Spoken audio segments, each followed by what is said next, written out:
So here we are on we're broadcasting from VIN and SORI Live. This is a first for us, actually. Yeah. So let me find the actual link because I don't know the page either. Okay, well, I thought we gave that to the people. Hopefully they can find it. I did say it. Yeah, we called it VIN and SORI Live. So there it is right there. Yeah. Boom. All right, so bada bing, bada boom. We should have told them we could check them on. They could check on YouTube. They could check on Twitter, Facebook, all that jazz. Okay, but we have returned. Okay, so there's the link. So hopefully, let's see. Has anybody showed up yet? Okay, we got 3 people, but I don't know if they're from YouTube. Okay, honey, how do I? Okay, so I've got. Right here, I've got the VIN SORI Village up. Then on the next... No, I have VIN and SORI. And then when I'm trying to get to the VIN and SORI Village... Yeah? Kai is there. Crazy John is there. Okay. I don't know how to get there. So we're in good shape. All we need is the hosts. What are you doing? Boop. It's not here. The village. What do you... Oh. That'll be in the group section. See right there? Okay, post it to VIN and SORI, the village one, okay? Yep, I will. That? Talk to the people. Okay, so you're going to post it everywhere? Or I'm posting it everywhere. Okay, even on Patreon? You can post to Patreon. Okay. Yeah, so this is going to be the new spot for the live streams. And then the individual videos will still come out on our regular channel. So you're still going to get your regular... VIN and SORI breakdowns over there, but the actual live streams are all going to be done from this channel. So this way, thank you, Crazy John T. Neil goes, thanks for not posting the link before you left. And thank you, Kai. Yeah, I thought he did. That's why I announced that we were going to do that. Rude. This may sound weird, but hi from Maine. We got to figure this shit out. I know. AT, he was telling me that the weather's been too cloudy to see anything. We still have to figure it out, damn it. This is a once-in-a-lifetime opportunity. Yeah, but wouldn't it be better anyway when the weather's a little warmer? Well, maybe we can, meet halfway or something. Or something tonight after this show. Depends on how you feel, because I know you've been... Well, yeah, and it also... Will you tell the kids? I don't want to tell them shit. What you mean? What do you mean? What do you mean? You should have seen Dorian's face this morning. What? You know, when he's angry, he doesn't look his age anymore. He looks like he's 4. He got super angry when he found out it was going to be a little bit later that they were leaving. What a bum. What a bum. I said, you're probably going to be gone for a whole week. Not good enough. Little brat. Okay, so now, dear listener, you'll see, because we're going to shoot a commercial. But I don't want to bore you with the particulars, but YouTube likes it either if you're a live stream channel or you're a regular upload channel. So for 3 years, we've been a regular upload channel, and then last year we turned it into a live stream channel. So they're like, what the hell are you guys doing? Make a decision. So Plus, we have a few other unpopular stances we've taken in the meantime. Yeah, I mean, that affects Middle America, but it doesn't really affect... Okay, so Controller found it. Wait. What's happening? And Neil goes, the smoke alarm has made a return! I know, You gotta be an OG villager to know. know. Boy. To know Oh, man. That was back in the day. Trouble finding this one, yeah. So we're going to shoot a commercial and put the link up and all the rest of it. We talked about doing that before. We did. And okay, is this what's happening tonight? She hasn't even been able to shoot commercials. Yeah. Okay. That's what's happening tonight. Let me Okay, wow, you just were very prepared. What do you mean I'm very prepared? You've got the title in there, you've got the everything was ready because I wanted to start exactly at 5 sharp because I was going to jump out of there and then jump to meeting up with AT. So I was very, very focused and ready to rock and roll, and then you just completely ruined everything. So like you generally do. So well, I did tell you before that I wanted to get coffee. You hinted at wanting to get coffee. No, I did not hint. I said it directly. I agree. And remember, you started making that face. I said, I'm over communicating right now. Yep, you did. You did over communicate. And it looked like it annoyed you. I concur. Yeah. Well, I just want to make sure that our folks are there. So we've got controller in here. Inshallah, he brings in the big homie. But yeah, we will be shooting from VIN and SORI live. Okay, so we've got 13 people. We had 23, so. I just want to be heard. Oh, remember Chirpy? People gave a name to That's Chirpy. Right. That's remember? right. He's made a return. Chirpy's made a return. I don't know why your face is so bright. DJ Mike Franco in the house. I think Franco, Steve I was Shouse literally in the just talking about you, and I was telling Vinny that like I was so sad this week, and then you messaged me saying that you wanted to book a stream, and I was like, I was seriously so glad about that. I was like, okay, good, a Franco stream, that'll do me good. Yeah, you usually like the Franco streams, especially the new metal ones. Yep. Yeah, you like the new but metal. Whatever you DJ decide Franco to do, stream. we'll be good Hey, with. Jesse Misery Days in the house. Yes, so more and more people are coming. This is excellent. I'm actually very pleased by this development. Very, very pleased by this development. All we're doing is waiting for what? Oh, Perkinoff! Yes! My life is complete. Perkinoff! You found us! I'm so happy. Okay, wait, are the DJs here? We have one DJ here. He sent it to the other DJ very, very soon. We got the big homie Kai in the house. Inshallah, we can actually, you'll be fine enough to actually shoot the commercial. Yeah, really.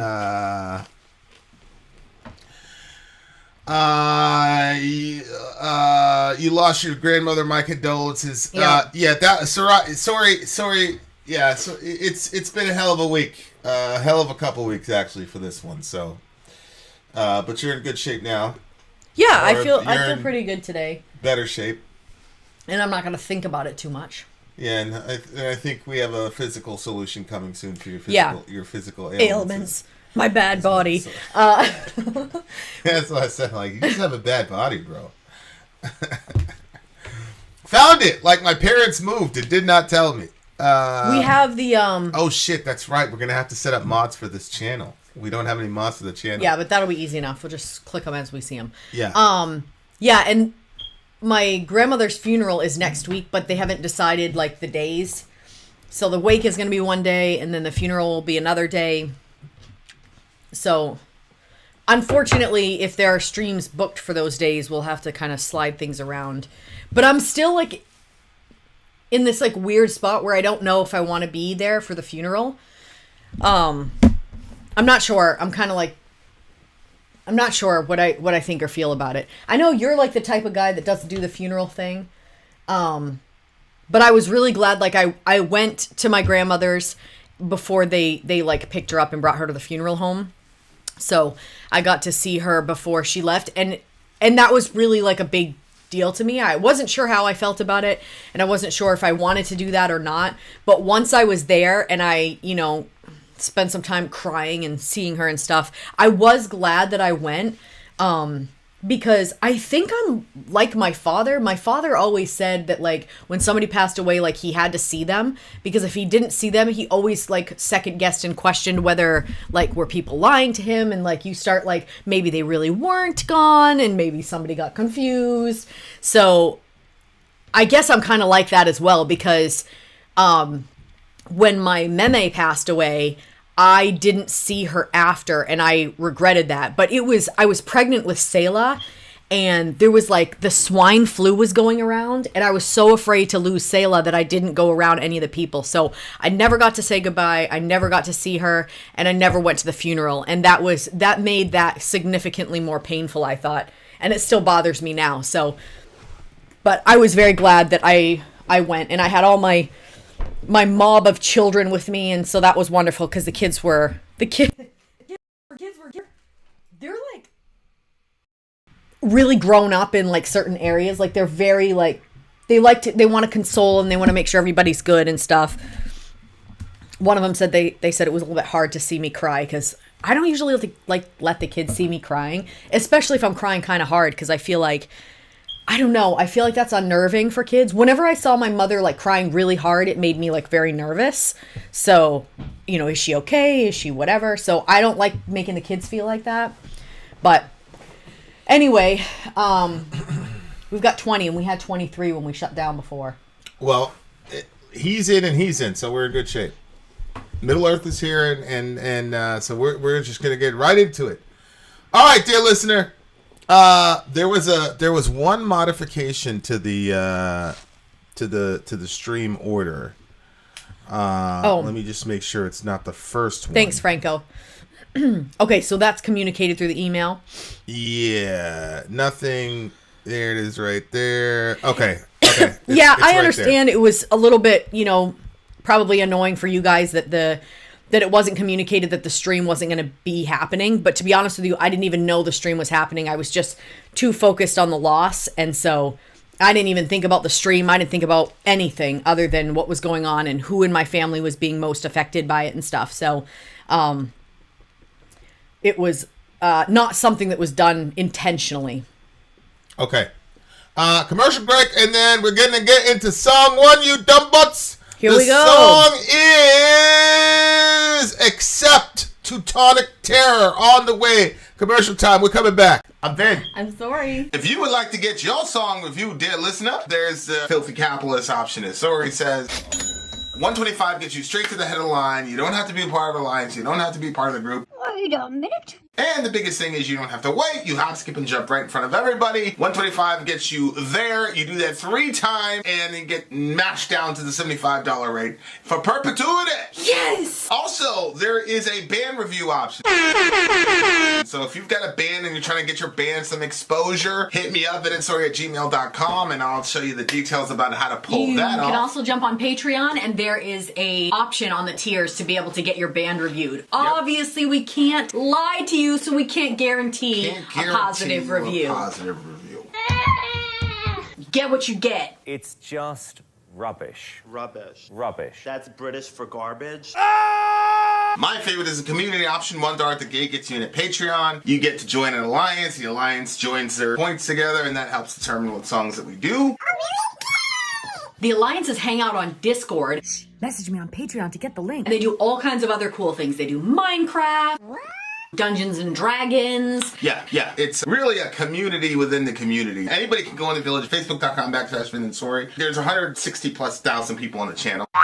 What's cool about the Discord is that it offers a real opportunity for community connection, friendship, that type of thing. And it's on Discord, so if you're not a Facebook person, it's for you. You start off at $1. Right. Plus you get exclusives. SORI and I are working on a song. So the first 15 seconds of that was on Patreon. Also, at $15 tier and above, when we actually debut the video, they're going to be there live with us. There you are, dear listener. Buy our merch. Buy our merch indeed. A child shall lead them. To buy our merch. Okay, guys. This is the multi-generational stream. Yes, sir. You see right there. Shout out to our 2 DJs for the night. So the first song that we have is Accept is the name of the band, and Teutonic Terror is the name of the song. I see. Okay, Accept, I think, is a German band, I think. I'm not sure, but go ahead.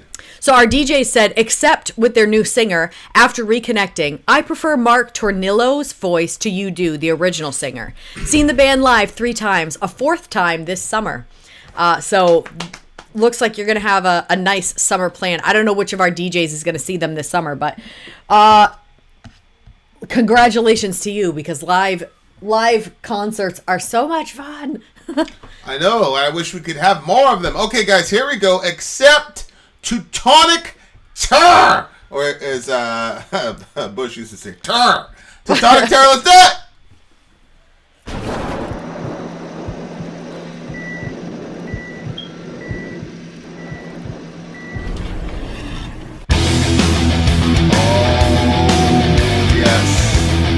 Actually, it's the official video. Let's switch it.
him.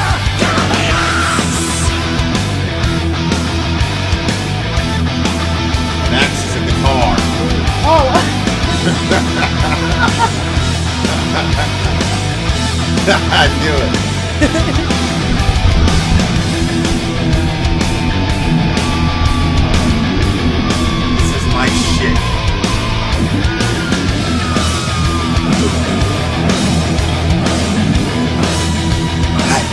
Hey! Straight the razors, sharpen the blades, tighten the skins up, no one escapes. Crank up the grindstone, load up the sleds, saddle the horses, off with their heads. 6 Street Simons, it screams in the night. War clubs pounding, running just for the fight. So we drive through the night with the howling Yes. wind at our backs. I love when the guitarists do that. We will give 'em the axe, for the roar of the crowd, for the raging battle attack, delivering the Teutonic terror. We will give 'em the axe. We will give 'em the axe.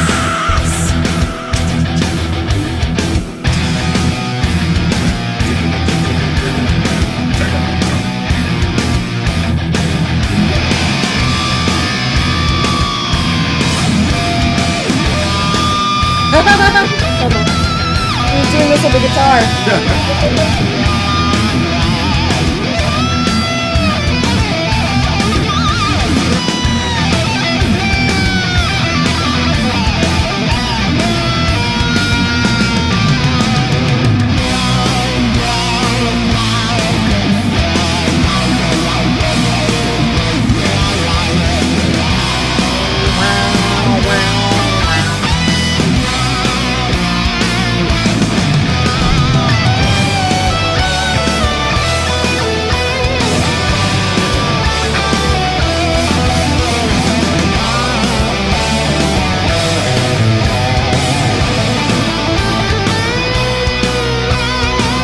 So we drive through the night with the howling wind at our backs, riding on Teutonic terror. We will give 'em the axe, for the roar of the crowd, for the raging battle attack, delivering the Teutonic terror. We will give 'em the axe. We will give 'em the axe. Talk to him, brother minister.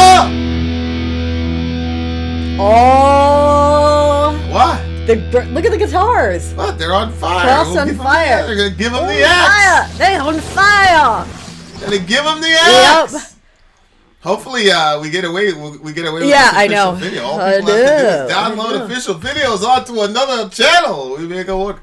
Okay, guys, that was Teutonic Terror. Yeah. From the band Accept. Okay. Accept is the actual name of the band itself. I feel like even more. Okay, so before I said congratulations just because it was a live show, but now that I've heard them, I'm like, you lucky bastard.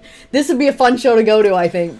I feel like hopefully they put like a lot of What, you pyro? know, yeah. Like fire and shit? Yeah, or something. I think But either way, they're a big enough band for that, right?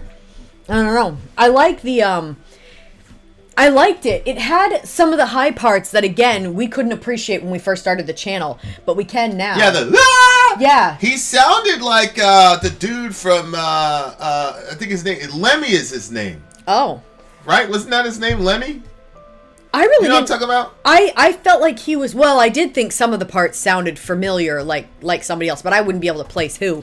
But then he had a sort of uniqueness to it as well.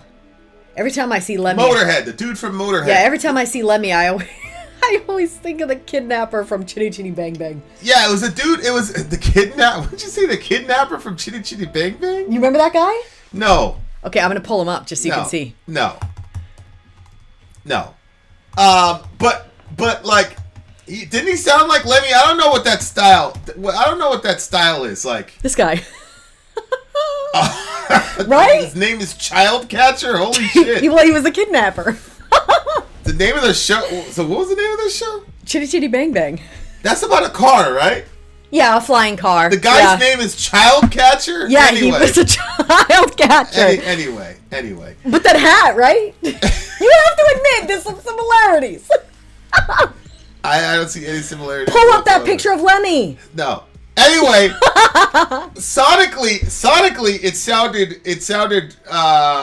sounded exactly like Lemmy, or also the other guy. Yes, I accept. The other guy, who? the dude, AC/DC. It's got that grungy sound. Okay. But then they can screw around and hit notes. So I could throw in with you there. you see what I'm saying? Like they mess around and hit some notes. It's unbelievable. Yeah, he does. Controller Mind. He has the high pitch vocal style like Halford, but at the same time, he does some other stuff in there that's a little. I don't know. I liked it. I enjoyed his style. No, I thought it was great. I thought it was great. And again, like anytime it feels like somebody is having enjoying their music, I always like that. Of course, this was an official video, so you have to enjoy it for the official. But they do look like they like their own music, you know what I mean? But I feel like these guys have been around for a while. People are saying they've been around since the 80s, for God's sake. So they've been grinding for a long time.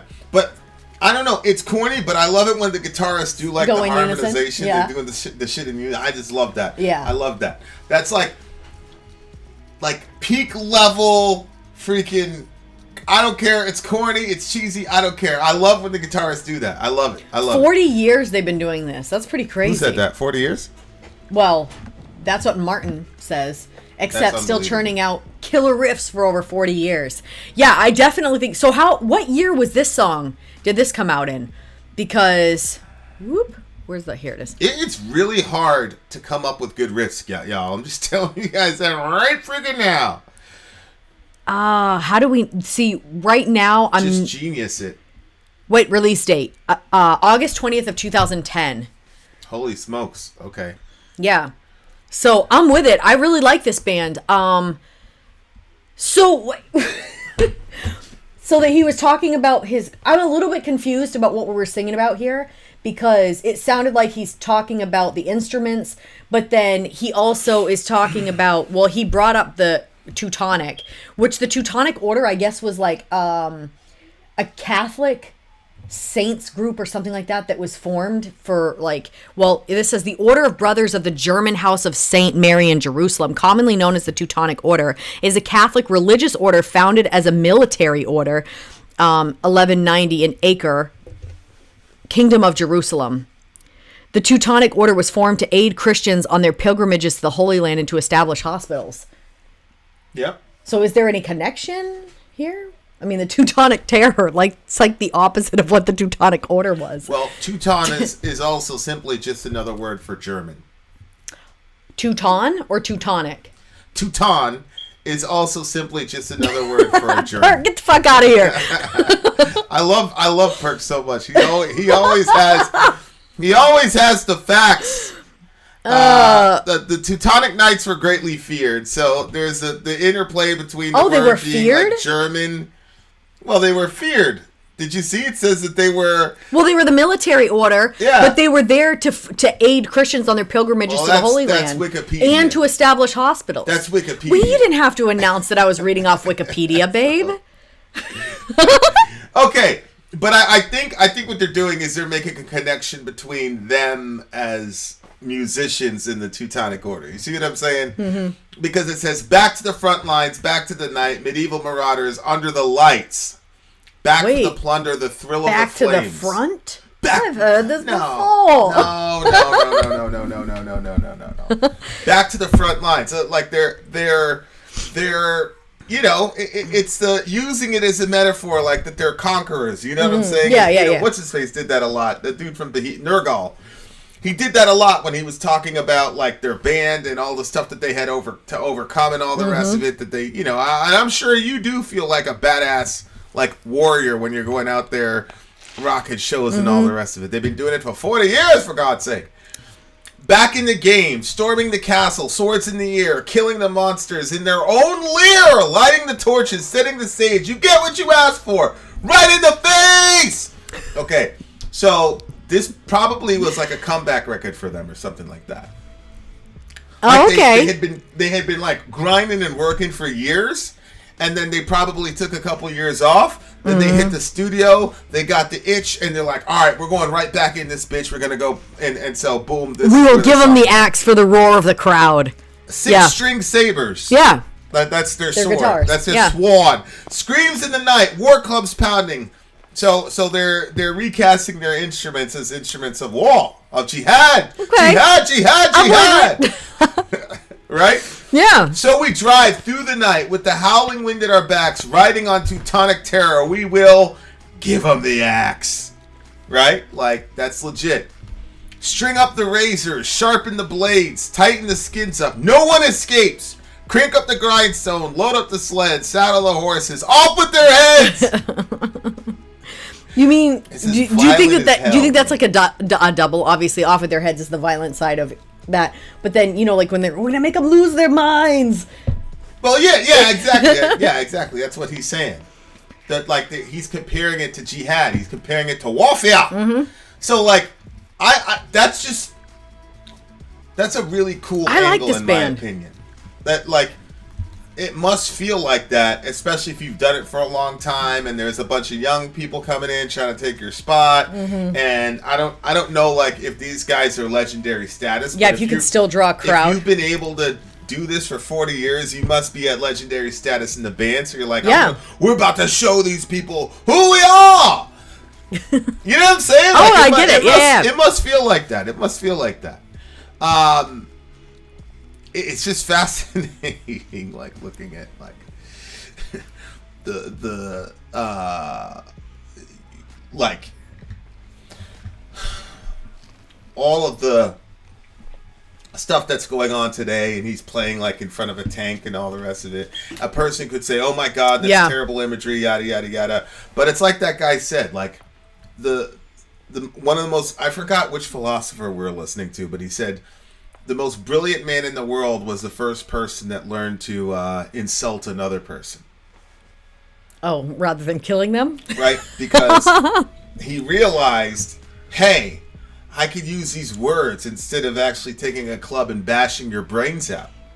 And it's a way of being a buffer against actual violence, which in our current situation, domestically and globally, has obvious implications. Yep. But when I think about, like, I see the war imagery and and all that with the music in our current context, I'm like,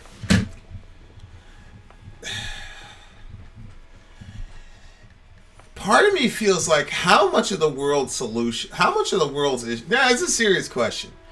How much of the world's problems would be solved if these leaders could just get out their frustration and anger in a little mosh pit? You know what I'm saying? Just get it out there. Get so all funny. that extra energy out there. Get the anger out there. You want to have tanks and like saber rattle, that's fine. Like play a guitar in a tank. Get all that shit out of your system and then get to the negotiating table and then we all have a better world. Yeah, okay, what's interesting about that is, you know how when you go to a show, whoever's around you, they kind of like become your buddies. You know what I mean? Like, because you're all there for a common cause. Yeah. Like, wouldn't it be crazy if like all the leaders had to do like some events? Like, I don't know, maybe in the future that would be like a thing. Like all the world leaders, they do like a vacation together. You know what I mean? Where they march together. They have this thing called Bohemian Grove. Well, not that! Something that's actually good. Oh my God, babe. They walk around naked and dress up like owls and shit. I don't know. Owls. But like, I mean something that's going to actually not, they shouldn't humiliate themselves. Well, I would much rather. I don't think they're humiliated when they do it, honey. Really I know. They probably hopped up on God only knows what. DMT and shit. They probably really believe they're owls and shit. I'm just saying, like, that record, man. Like, just listen to some metal, guys. Get the, or let Putin and Biden square off. You know what I'm saying? Square off, have a little mosh pit. I think Putin beat the shit out of him. He would. That's why I was laughing. I was like, what? I feel like Putin would take care of Zelensky and Biden at the same time. Yeah, I feel like just because of Biden's age, I think Biden could get busy. My point is, listen to metal, listen to these guys. You can talk and sing about your sabers and all this stuff. I feel like if it was Trump, they turned it into something really cool. Go ahead. What were you saying? I feel like if it was Trump would find a way to win by cheating somehow. 100,000%. He would. So that's how I know that he would beat Putin. It wouldn't work if we had Trump, because he would create an international incident, because he would stab Putin. Before. Yeah, that'd be all like, no, that's the complete opposite of the point. All right, this one, I'm going with a 9.8. I hate to start out the whole live stream with such a high score, but I really enjoyed them. I enjoyed the music video. Whether or not we're going to get blocked for it later on, who knows?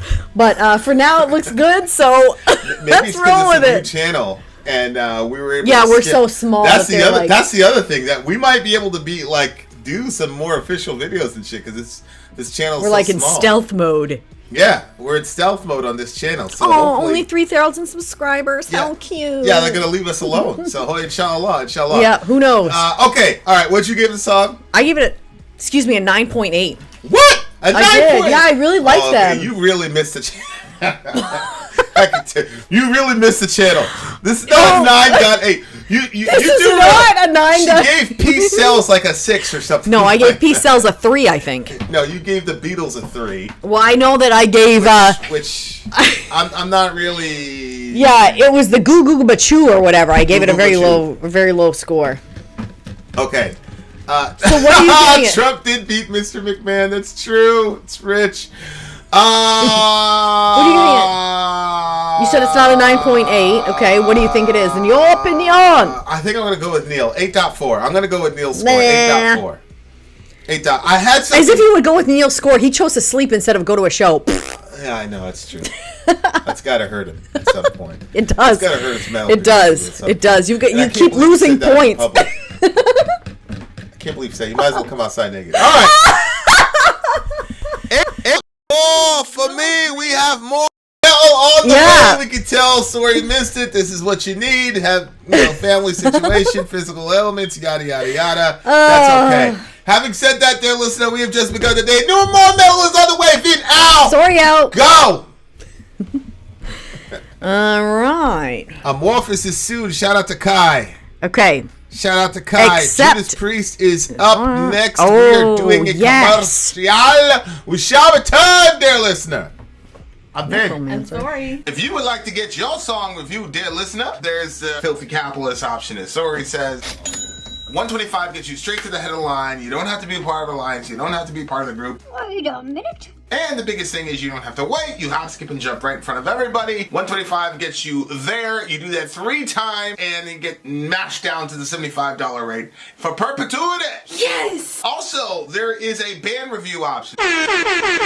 So if you've got a band and you're trying to get your band some exposure, hit me up at insori@gmail.com, and I'll show you the details about how to pull that off. You can also jump on Patreon, and there is a option on the tiers to be able to get your band reviewed. Yep. Obviously, we can't lie to you, so we can't guarantee a positive review. Get what you get. It's just rubbish. Rubbish.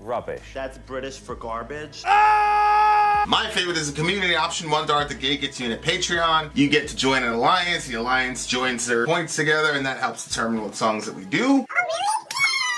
The alliances hang out on Discord. Message me on Patreon to get the link. And they do all kinds of other cool things. They do Minecraft. Dungeons and Dragons. Yeah. It's really a community within the community. Anybody can go in the village, facebook.com/VIN and SORI. There's 160,000+ people on the channel. What's cool about the Discord is that it offers a real opportunity for community connection, friendship, that type of thing. And it's on Discord, so if you're not a Facebook person, it's for you. You start off at $1. Right. Plus you get exclusives. SORI and I are working on a song. So the first 15 seconds of that was on Patreon. Also, at $15 tier and above, when we actually debut the video, they're going to be there live with us. There you are, dear listener. Buy our merch. Buy our merch, indeed. A child shall lead them, dear listener. Buy our merch. This is Judas Priest. Necromancer. Judas Priest. The name of this song is Necromancer. I'm pretty interested to hear this song. We were debating what it means. What the hell this means. So, I said, wait, babe, is a necromancer somebody that like has sex with dead bodies? And then I said, or is that somebody that talks to the dead or something? And we didn't really know. So I didn't really know. So inshallah we shall see. But anyway, here we go. Judas Priest, Rob Halford. The name of this song is Necromancer. Whatever that means. Whatever the hell that means. Let's check it out. Go.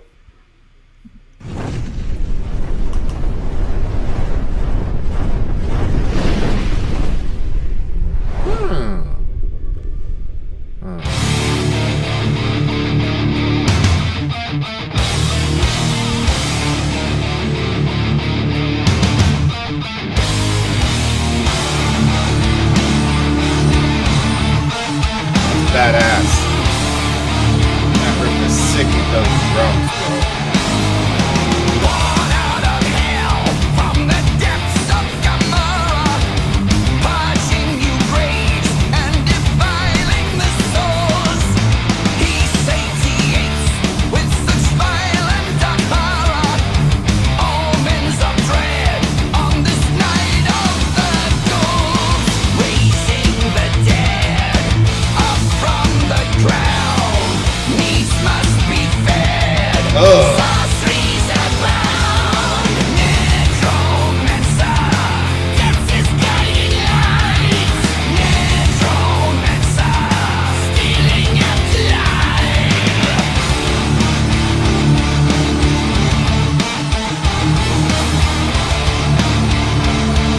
Shit is hard, bro. Feeding on flesh from the soil that was hallowed, splintered the bones and regaled in his feast.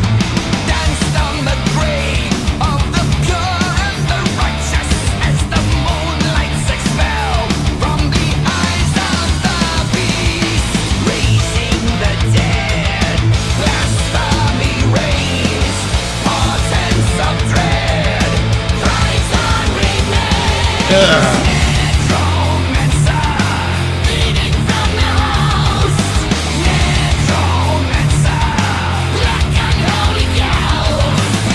Necromancer, death is guiding light. Necromancer, stealing at life.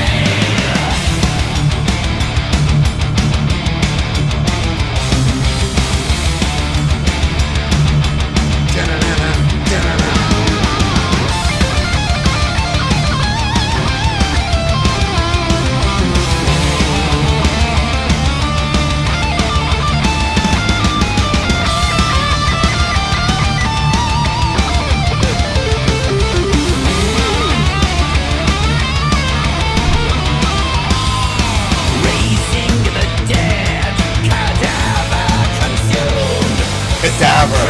Yeah. Fed, bodies exhumed. Necromancer, bleeding from the host. Necromancer, black unholy ghost. Necromancer, death is guiding light. Necromancer, stealing at life.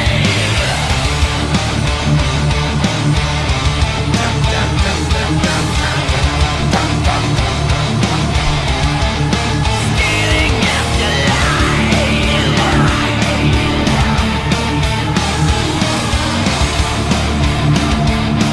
Death is guiding light. Yikes. Talk to him. I'm still confused.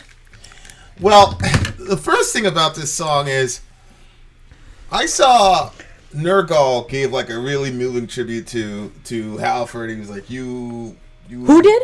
Nergal. Yeah. Okay. Behemoth. I know like, who that is, babe. I just didn't hear you. He's like, "Yo, you were like one of the most inspiring, yada yada yada yada yada," and I'm like, "Oh man, you just being respectful, bro. Like, you're Nergal, raw, dark, but I don't know. Like, this shit is." He's got some really dark lyrics here. Like, he opens up immediately. That the lyrics inspired him? That Rob Halford... He was just saying that Rob Halford was like a staple, like a legend and all that. Okay. And I'm like... Holy shit, babe. Yeah. Okay. Soraya almost burned down our home. Put that over on your side. Don't put anything dangerous over here. Murdered us all. And now you're going to... Literally, I can't believe how close... I pushed this and you can't... It was like Jada when it tipped. I can't believe it didn't fall. Jada Pinkett energy is high with this one. I've told you a bunch of times. I have a table beside the desk to put my drinks on because I'll definitely dump them on the computers. And so this is my new thing. Then he goes and puts a candle by me. Okay, go ahead. Say what you're going to say.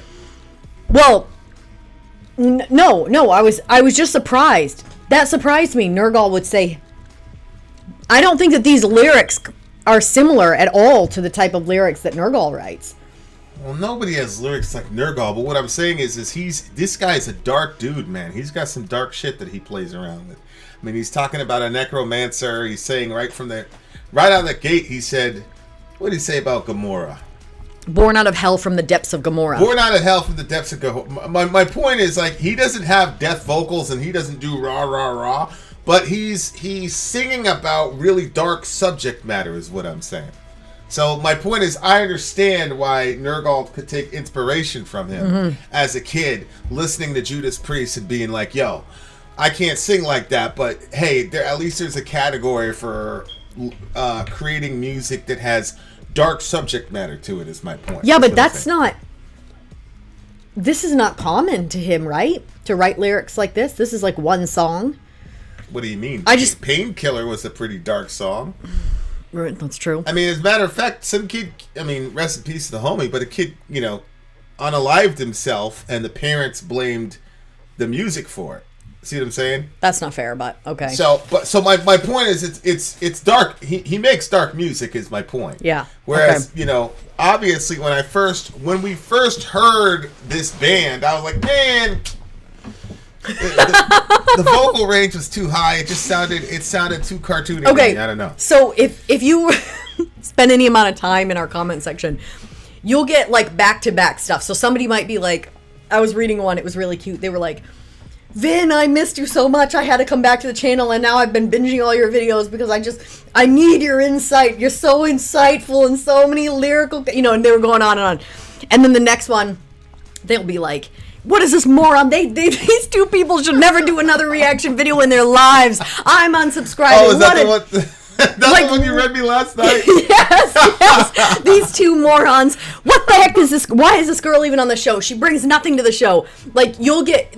It's like polar opposites in the comment section. They love and hate us simultaneously. This is her 18th record. Holy shit. With the Judas Priest. So we've seen it a bunch of times where people are like, you idiots. You don't know anything about music. But I'm like, okay, on the Judas Priest, first listen. Like that's a fair criticism. That's a fair criticism. We were idiots.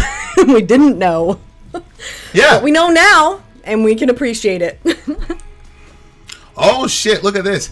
Halford, in interviews, has said he'd be interested in doing an extreme metal band and try black metal or death metal vocals. Oh, wow. That would be crazy. Yeah. Nergal! Hear us! Get on that shit, Nergal! Okay. Get your boy on a record. Born out of hell from the depths of Gomorrah. First of all, the term Gomorrah is such a badass sounding name. Gomorrah. It is. It sounds, yeah. You know what I'm saying? Like, it sounds like a badass name. Rest in peace to the homies.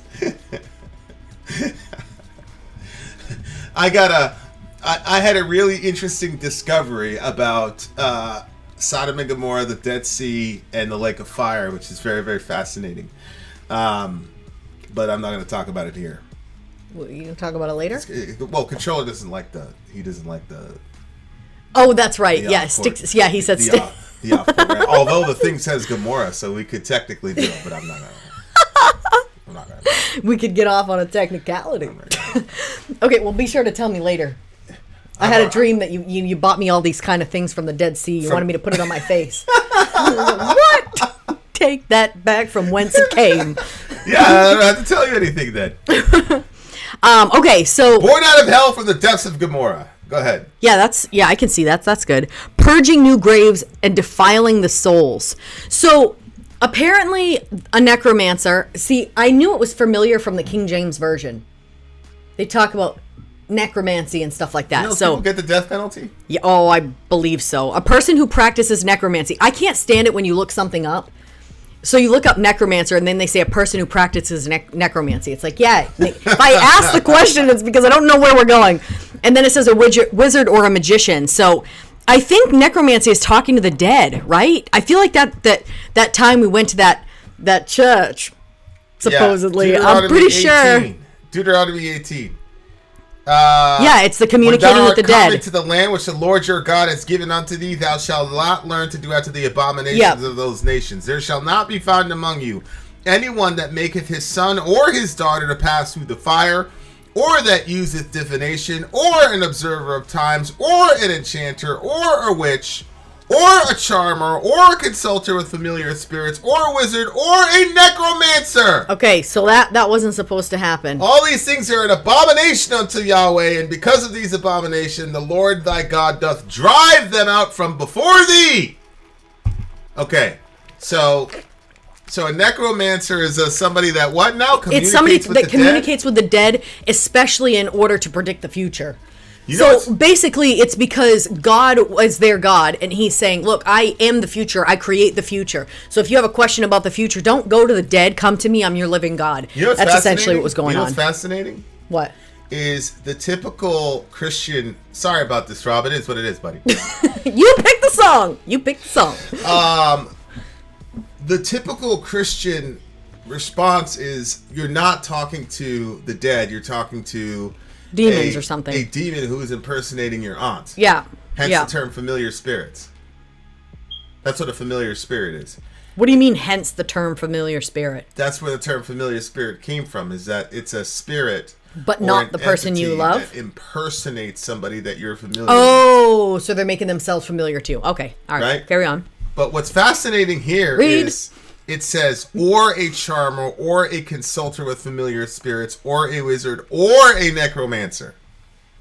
Oh. So he's putting all those in separate categories. That's interesting. Yeah. Of course, a person could say, no, it doesn't matter what the title is. They're all talking to the same person. So you could say, I'm a wizard, I'm a familiar spirit, I'm a charmer. It doesn't matter. You're still talking to the same and some people could say it's repetitory to really give you the idea that don't do anything of the like. Right. I agree with that. But you know when you're dealing with kids? And they'll like loophole everything? Yeah. Like, I think necromancer is to be found. That's true. That's why I always say, stay away from all of it. I always say, I'm giving you a principle. Yeah. I am not going to go into detail because you're going to find some loophole. It's very brilliant. I should write a book about parenting. I really should. I really should. How to make your kids not be necromancers and stuff. The word necromancer, honestly, it's a very gross sounding word. Yeah, necro. Right when you start with the prefix necro, it's over. You're not winning that battle.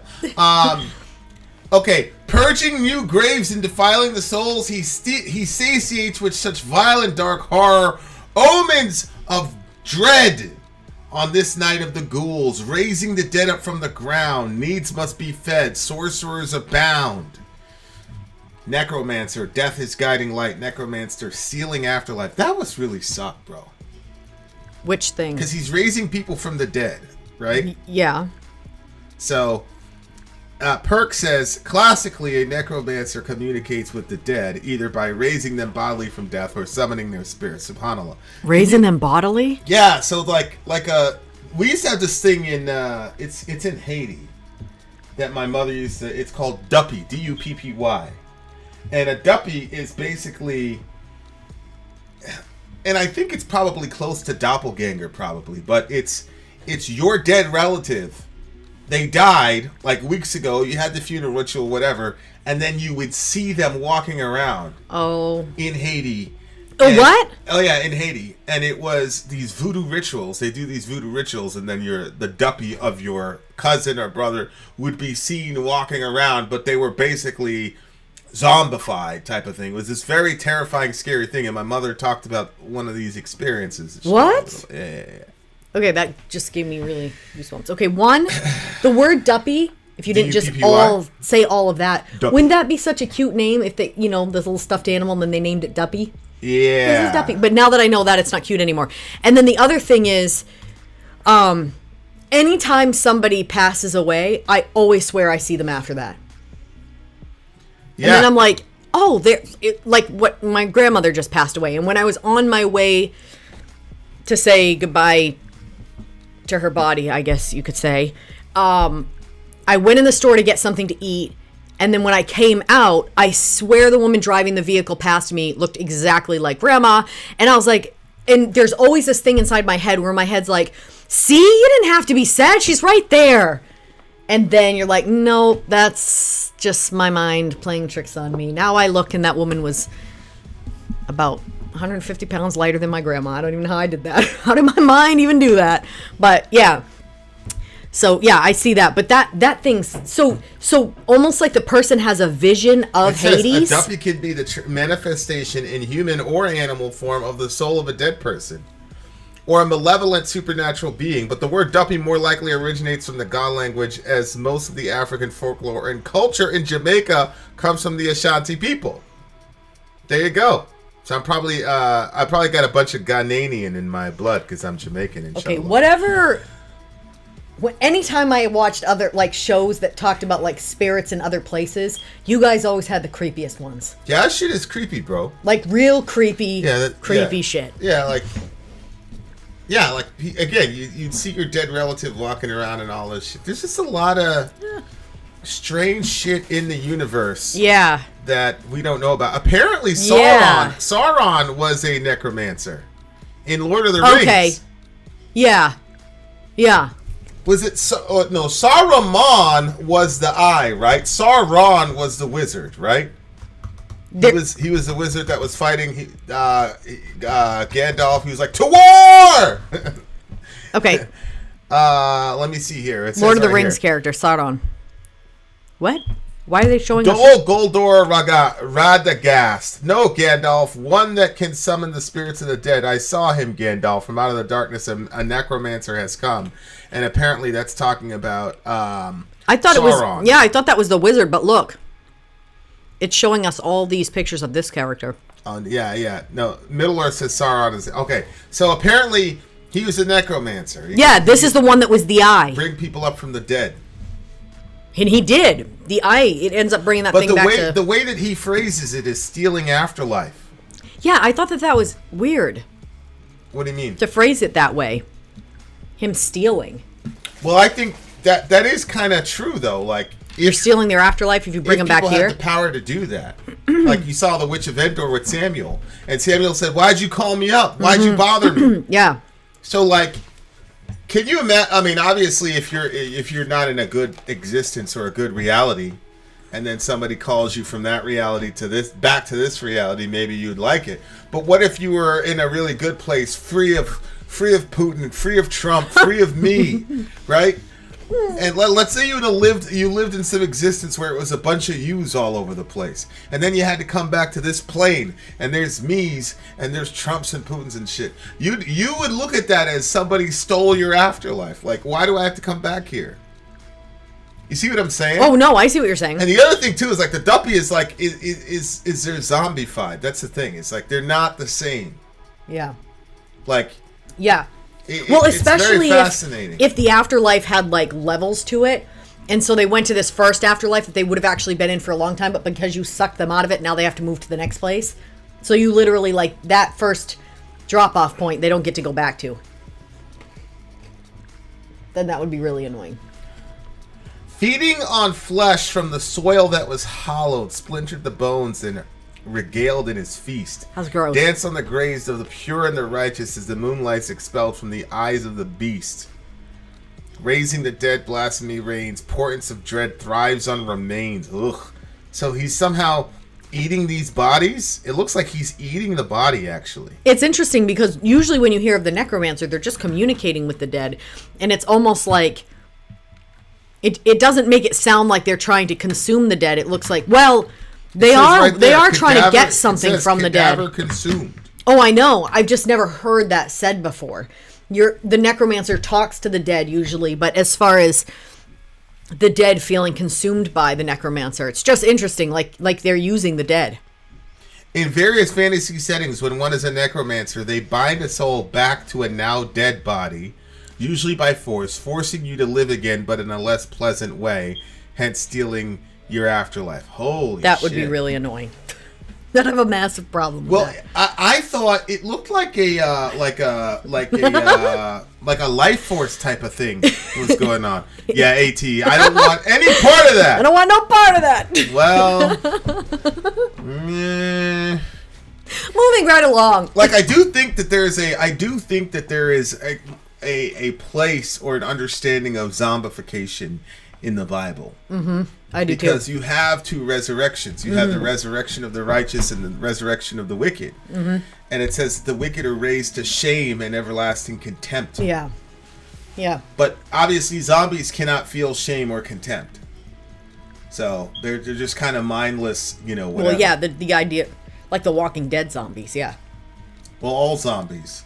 I mean... Well, I haven't seen a lot of zombie stuff, babe. That's the only one I saw, so that's the reference I went to. Zombies are kind of known for just not being, like, they're not lucid. All they're doing is they function on instinct. Yeah, well, yeah, that's why they'll show, like, the husband couldn't kill the wife because she was a zombie because it still looked like her, but then she ends up killing the son because she's a zombie. Yeah, she doesn't, Babe, what is this going on Don't here? Worry Is that about your it. headphones? It's okay. All right, you're good? There's a reason for it. Okay. But it seems to me in this song that the necromancer is feeding on the body of the dead person, and then like there's like some sort of soul merger or something like that. Look. You see what I'm saying? Mm-hmm.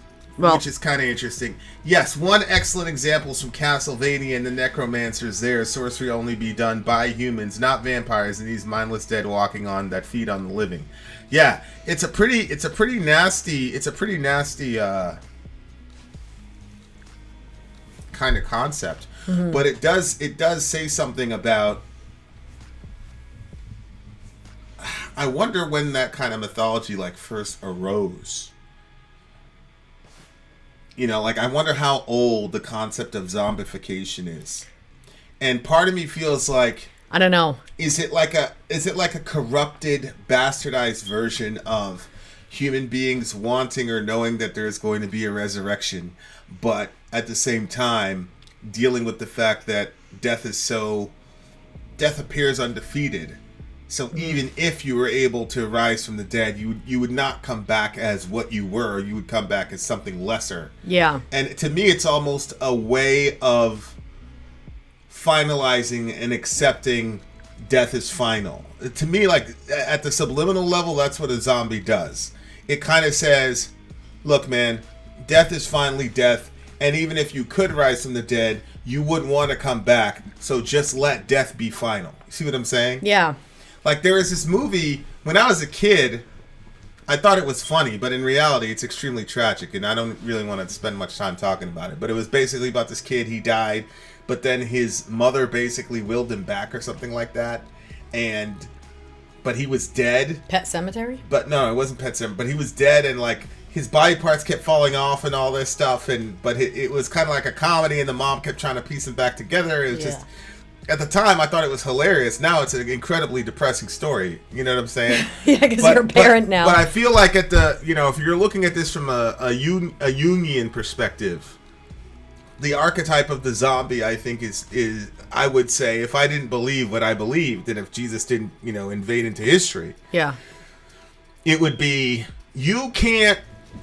us finally reconciling ourselves with the fact that you're gonna die and that death is final, and that so the zombie represents, you're not coming back, man, and if you were to come back, it would be so bad you wouldn't want to come back. So just let death be fine. Mm-hmm. Because you contrast that with the resurrection. In Christian theology, the resurrection glorifies you, so it's an upgrade. Right.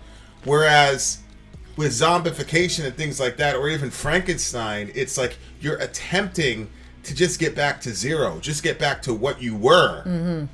Whereas what we're saying in Christianity is that you're physically going to receive a bodily upgrade, and you're going to be mistaken for a god, basically. Mm-hmm. You know, you're going to be a Super Saiyan. Versus, you know, zombification and Frankenstein and all these other things are basically like, you know, it's such a bad degrade that you're better off dead, basically. Go ahead. What were you saying? I mean, the thing that kind of comes to mind, and you know, poke some holes in it, probably the majority of people are going to be like, what the fuck is she saying? Maybe you and Perk will understand where I'm going. But, so, there was the Tower of Babel where they tried to, you know, make their way to the gods. And then somewhere around that time was when it says that he divided them, right? Yeah, divided the nations, yeah. Right. And so we talked about perhaps there was also a, you know, like this demon gets that, this one gets this, like the places got divided. Yeah, it explicitly said that he divided them according to the sons of God. Then you have the flood and all these people. The flood came before that. Okay, so the flood came before that. Then you have the dividing. It's still goes to the same thing. So if there was more like weird demonic activity that happened after the flood, then, you know, from a human mind, if you don't know what's going on behind the scenes, you might feel like, oh, it's all those bodies, all those people that died. Like, that's them. Oh, they came back. Yeah. Oh, well, that's where most people, including a lot of people, including me, think that that's what, when you see a demon in the New Testament, that's what you're dealing with. It's the bodies of those folks that died in the flood. Oh. All right, what do you give the song? 9.6. I give this one a solid 9. Solid 9. Shout out to Judas Priest. This is a very dark song that's I'm gonna do a lot of thinking about that zombie thing. I'm probably gonna go down a rabbit trail to find out where the zombie mythology began, because I think that we'll get some very, very fascinating conclusions. There you are, dear listener. We got more songs on the way. Coming back to you. VIN out. Sorry out. Go. Oh, shoot. Wait. No, we can't end it there. What? Because I was supposed to read this. Oh, Lord. So for the beginning of this Judas Priest song, it was my wish to present some of the newest stuff from the Mighty Priest, my favorite band, but now only Ian Hill and Rob Halford are the only full-time active and original members left. Glenn Tipton appears when he can, since he's suffering from Parkinson. Seeing the band live this summer will make it my 7th time. Lucky again. Who was that, controller? Or he doesn't say who's. I don't know who's talking. So a man of mystery. All right, you guys. Parasite Incorporated is next. It's coming up, you dumb butts. We shall return. VIN out. Sorry out. Go. All right, guys. There you go. That was such an interesting. I really. That's gonna put me down a very, very, very interesting rabbit hole for sure. Controller of Minds. Yep, it's him. That was Control of Minds. Okay, we shall return. I'm Vin. I'm sorry. If you would like to get your song reviewed, dear listener, there's the Filthy Capitalist option. As Sori says, 125 gets you straight to the head of the line. You don't have to be a part of the alliance. You don't have to be part of the group. Wait a minute. And the biggest thing is you don't have to wait. You hop, skip, and jump right in front of everybody. 125 gets you there. You do that 3 times, and you get mashed down to the $75 rate for perpetuity. Yes! Also, there is a band review option. So if you've got a band and you're trying to get your band some exposure, hit me up at insori@gmail.com, and I'll show you the details about how to pull that off. You can also jump on Patreon, and there is a option on the tiers to be able to get your band reviewed. Obviously, we can't lie to you, so we can't guarantee a positive review. Get what you get. It's just rubbish. Rubbish. Rubbish. That's British for garbage. My favorite is the community option. $1 at the gate gets you in at Patreon. You get to join an alliance. The alliance joins their points together, and that helps determine what songs that we do. The alliances hang out on Discord. Message me on Patreon to get the link. And they do all kinds of other cool things. They do Minecraft. Dungeons and Dragons. Yeah. It's really a community within the community. Anybody can go in the village, facebook.com/VIN and SORI. There's 160,000+ people on the channel. What's cool about the Discord is that it offers a real opportunity for community connection, friendship, that type of thing. And it's on Discord, so if you're not a Facebook person, it's for you. You start off at $1. Right. Plus you get exclusives. SORI and I are working on a song. So the first 15 seconds of that was on Patreon. Also, at $15 tier and above, when we actually debut the video, they're going to be there live with us. There you are, dear listener. Buy our merch. Buy our merch indeed. A child shall lead them. So we have the multi-generational stream. The next song on our list, 105, is Parasite Incorporated, Pulse of the Dead. Our DJ says, Parasite Incorporated, my favorite German band from their debut album. You've already listened to the song Once for All from their second album, which you gave a 10. Wait, is that a 10.5? It says 10,5 each. But is it a 10.5 or did one of us give a 10 and one gave a 5? I think we probably both gave a 10.5. So, and you say that this one is better. So I am definitely very interested in this. Parasite Incorporated, Pulse of the Dead. Yep, here we go. For your listening pleasure, dear listener, let's rock. Okay,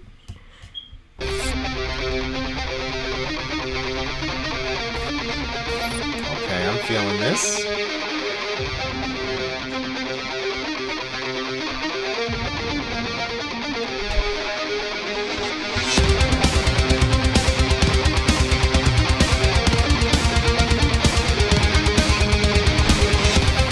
Oh, I like it. It's tight, bro. You put that up. Ooh, yeah. Here's swinging metal. How I missed thee.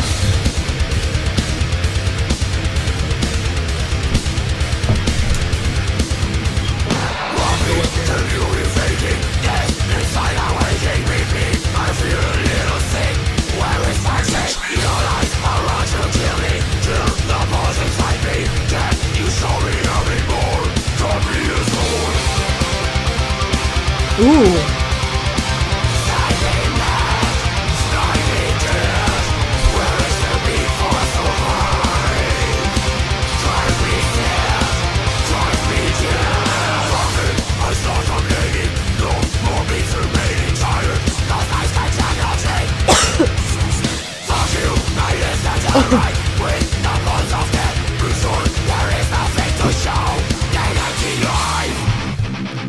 Yes. Yes, Pinky.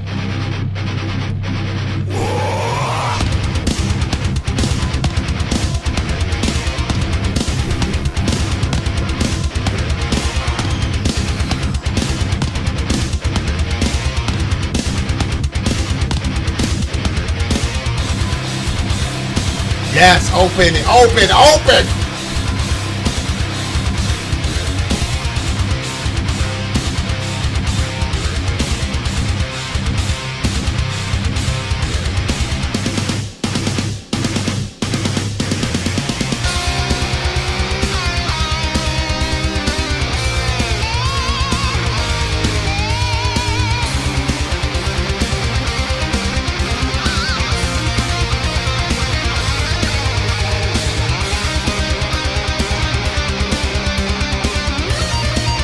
Yes, man.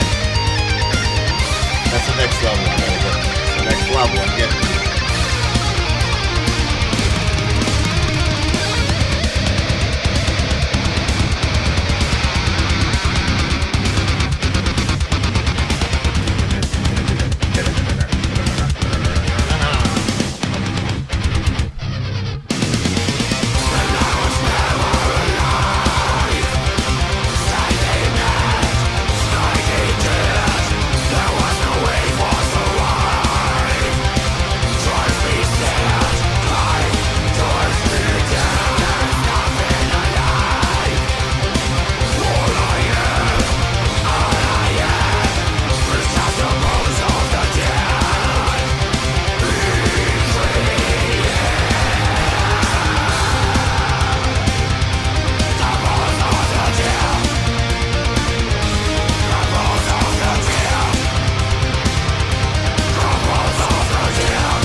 Yes, man. That was inspiring as hell. Very, very inspiring, sir. Makes me want to go play my guitar right now. I want my guitar right now. Shout out to Haas. Legit. I think somebody said that this was pure melodic death.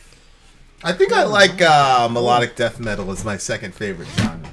I liked this one. I love when they do that shit. Hold on, go ahead, talk to the people. I'm trying to fix this arm here. Yeah, this one was heavy, it was fast, it was fun feeling, and it was youthful feeling. I like that. Yeah, they were young guys. Doing their thing. Yeah, but it made me feel like it was like a younger feeling song. Like it didn't feel like it was like really old. Did you feel the youthful angst? Yeah. Did you feel the angst of youth? The frustration of the youth. that's what it brought me back to the anger you used to have. Oh wait, you still. I'm just kidding. Oh boy. That's good. That's good. That's rich. That is rich. All right, so the name of this one was Okay. Neil was triggered by the triggers. Schlunk! Apparently there were digital triggers on the drums. Oh. I don't know. So he said that bothered him. So that's why I said he was triggered by the triggers. I get it, babe. I do get it. Okay. All right. It was just some weird old man joke, and I just didn't know what to do with it. What do you mean it's an old man joke? It was a pun, and I thought it was a yeah, I know. I'm not like a pun it's a person. Very good pun, actually. Anytime I make a pun, I'm always like because I don't think they're that funny. What did you think of the song? I loved it. I love the sound of it. I liked the colors of the music video. They had that sort of cool feeling to them, like temperature-wise, and then the smoke and all that stuff. The song itself, I would definitely listen to this again. Oh, I know when this would be fun. So sometimes we'll have like a dance off with the kids, like a dance party on somebody's birthday. None of our kids like metal. Boo-hoo to them. Really? When was the last time we've done that? Zoe's birthday last year. We had a dance off? A dance party. They played music really loud and everybody was jumping around and dancing in the living room. Oh, okay, yeah. Okay, and the two very white people just stood awkwardly. Yes. By. Yes, I remember now. Yes, so do I. Very uncomfortable. Anyway, well, what always happens is whenever her birthday rolls around and one of those things is going on, I'm always pregnant, and then I'm always nauseous. And then I don't want to be jumping around and doing all that, so then I stand awkwardly, and then Selah feels weird, so she stands. Anyway. That is a hell of a reach to make an excuse for your lack of rhythm. Well, we weren't allowed to dance. Hell of an excuse. So now all of a sudden everybody's like jumping around. It also has to do with your devilish nature. As one of the children of Yaku. Big head scientists go by the name of Yaku. Okay, go ahead. Heartbeat, can you be faking? Dead inside, I'm waking. Beat me, I feel a little sick. Where is the trick? Your lies are on to kill me. Kill the pulse inside of me. Can you show me a bit more? Cut me a sore. Slightly mad, slightly dead. Where is the beat for survive? Drive me sad, drive me dead. F it, I stop complaining. No more beats remaining. Tired. Cause lies can tell no trick. So sick. F you, I live that hell ride with the pulse of the dead inside. There's nothing to show, that empty life. And I was never alive, slightly mad, slightly dead. There's no way for survive. Drive me sad, drive me dead. Okay, so this to me is like the plight of youth. What do you mean? You know, like the way that you feel when you're a teenager, and I guess that, some of us haven't really been able to actually get out of it, but like that way that you feel as a teenager, like some of that hopelessness that comes in, you've got everything that's like all over the place. For you, situationally, your life was pretty crazy. Yeah, there was never a time in my life when that wasn't the situation. Mm-hmm. You know, I think I was dealing with internal stuff that was never discussed. No therapy was given for. Yeah. Yeah, I was finding ways to adjust and self-soothe and survive, you know. That's what they call it. Yeah, self-soothing. Yeah. Okay. It's all making sense now. Yeah, it's all becoming clear. So, yeah, you know what I mean? Like, dead on the inside, I'm waking. Because, like, well, at least I felt like this as a teenager. I felt like very dead, but yet extremely alive and waking up at the same time. Because you're, like, coming into yourself, you're growing. Life, when you're 16 or 17, like, I always loved thinking about the possibilities of life and how many possibilities there were when you're young. Like, I look at the kids and I'm like, these lucky little bastards, you know? Like, they've got literally so much at their fingertips. They're encouraged to look into whatever it is that they want for their future and to pursue that.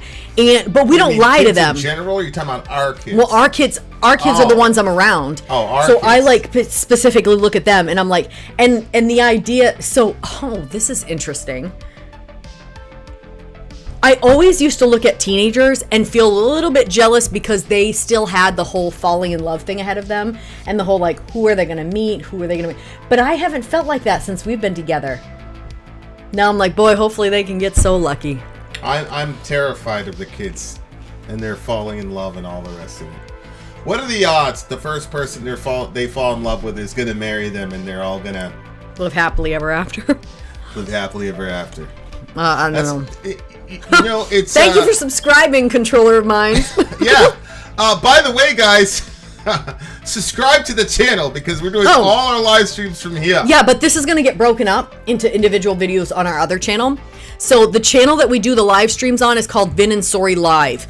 So I'm going to add that to the description of the videos and stuff. And act like we're professional YouTubers at some point in time. Anyway. So yeah, that's what this one kind of like slightly mad, slightly dead. Where is the beat for survive? I don't know, like that to me was what this one was about. Plus it had that youthful feel to it. Have some of your drink, your juice. Yeah, they're young guys. And I'm always going to have a soft spot for young people in that situation. You know, the Catcher in the Rye type vibe. Yeah. Which this song, it always goes like that for me. Like, heartbeat, can you be faking? Like, am I really alive or am I just pretending to be alive? Yeah. That whole thing about being a young person and having all these emotions but not being necessarily able to express them because everything is so awkward. Yeah. You know what I'm saying? Yeah. So I've already did that. Oh. Yeah. This is my thing. Well, I hate to tell you this, babe, but the channel is called VIN and... Almost every time you've done that, go ahead. What is it? It's been a repeat. VIN and what? Go ahead. VIN and more VIN. Nope. VIN and SORI. So, if I want to click... If I want Tasco's message to be up there twice, it's going up twice. But I will say, though, like, I do remember... Neil, there's angst in it, yeah. When you're a teenager, there is a sort of panic that at least I had. And okay. a lot of the panic had to do with the fact that I was looking at the prospect of going out on my own and living as an adult on my own. I'm like, I got 2 years, I got 1 year, I got, because I had it in my head like 18, you're an adult, you're out of your house. So I'm like 16, 17, dealing with, I don't know what I believe about God. I was running around telling everybody God doesn't exist, which honestly, I was never really a very good atheist, to be honest with you. I don't even think I've ever even claimed the title atheist. You were telling other people God didn't exist? Yeah. Babe. I was telling my brother. I'm not laughing at everybody that does that, but like specifically Vin is just funny because you never really thought that. No, not you just once. wanted to believe it, I guess, or something. I don't know. I just wanted to get back at my parents and my family and my brother for being so perfect. And I said, so you're a God who doesn't exist or whatever. And he just... Junior, he just kind of, oh, God doesn't exist, huh? Is that so? Okay. They never took it seriously. The day I realized I didn't have to defend God anymore, I was so glad. I was like, wait a minute. Yeah, if he really is real, he can handle his own business. I'm just going to live my life and do my thing. And But this you can guy really relax. This guy, he's having a really hard time, with life. Yeah. And it's, I don't know if it's one of the reasons that we encourage so much open communication with the kids. Like, I don't even like saying this term, but they're allowed to say pretty much whatever. They're pretty much allowed to say whatever they want. Oh, and they feel that too. I mean, one of our kids was an atheist for a while. Yeah, she said it. She was saying she was. She was telling me she was mad at God. She never used the term atheist. She did with me. Really? Yeah, but it was cool because now she won't even go out with some dude if he's not a Christian. I know, yeah. But it's interesting because because we don't put those restrictions, they're able to express what they really think and feel. And so you get some really interesting questions. Like, one of them was saying, first of all, how do you even know we have the right religion?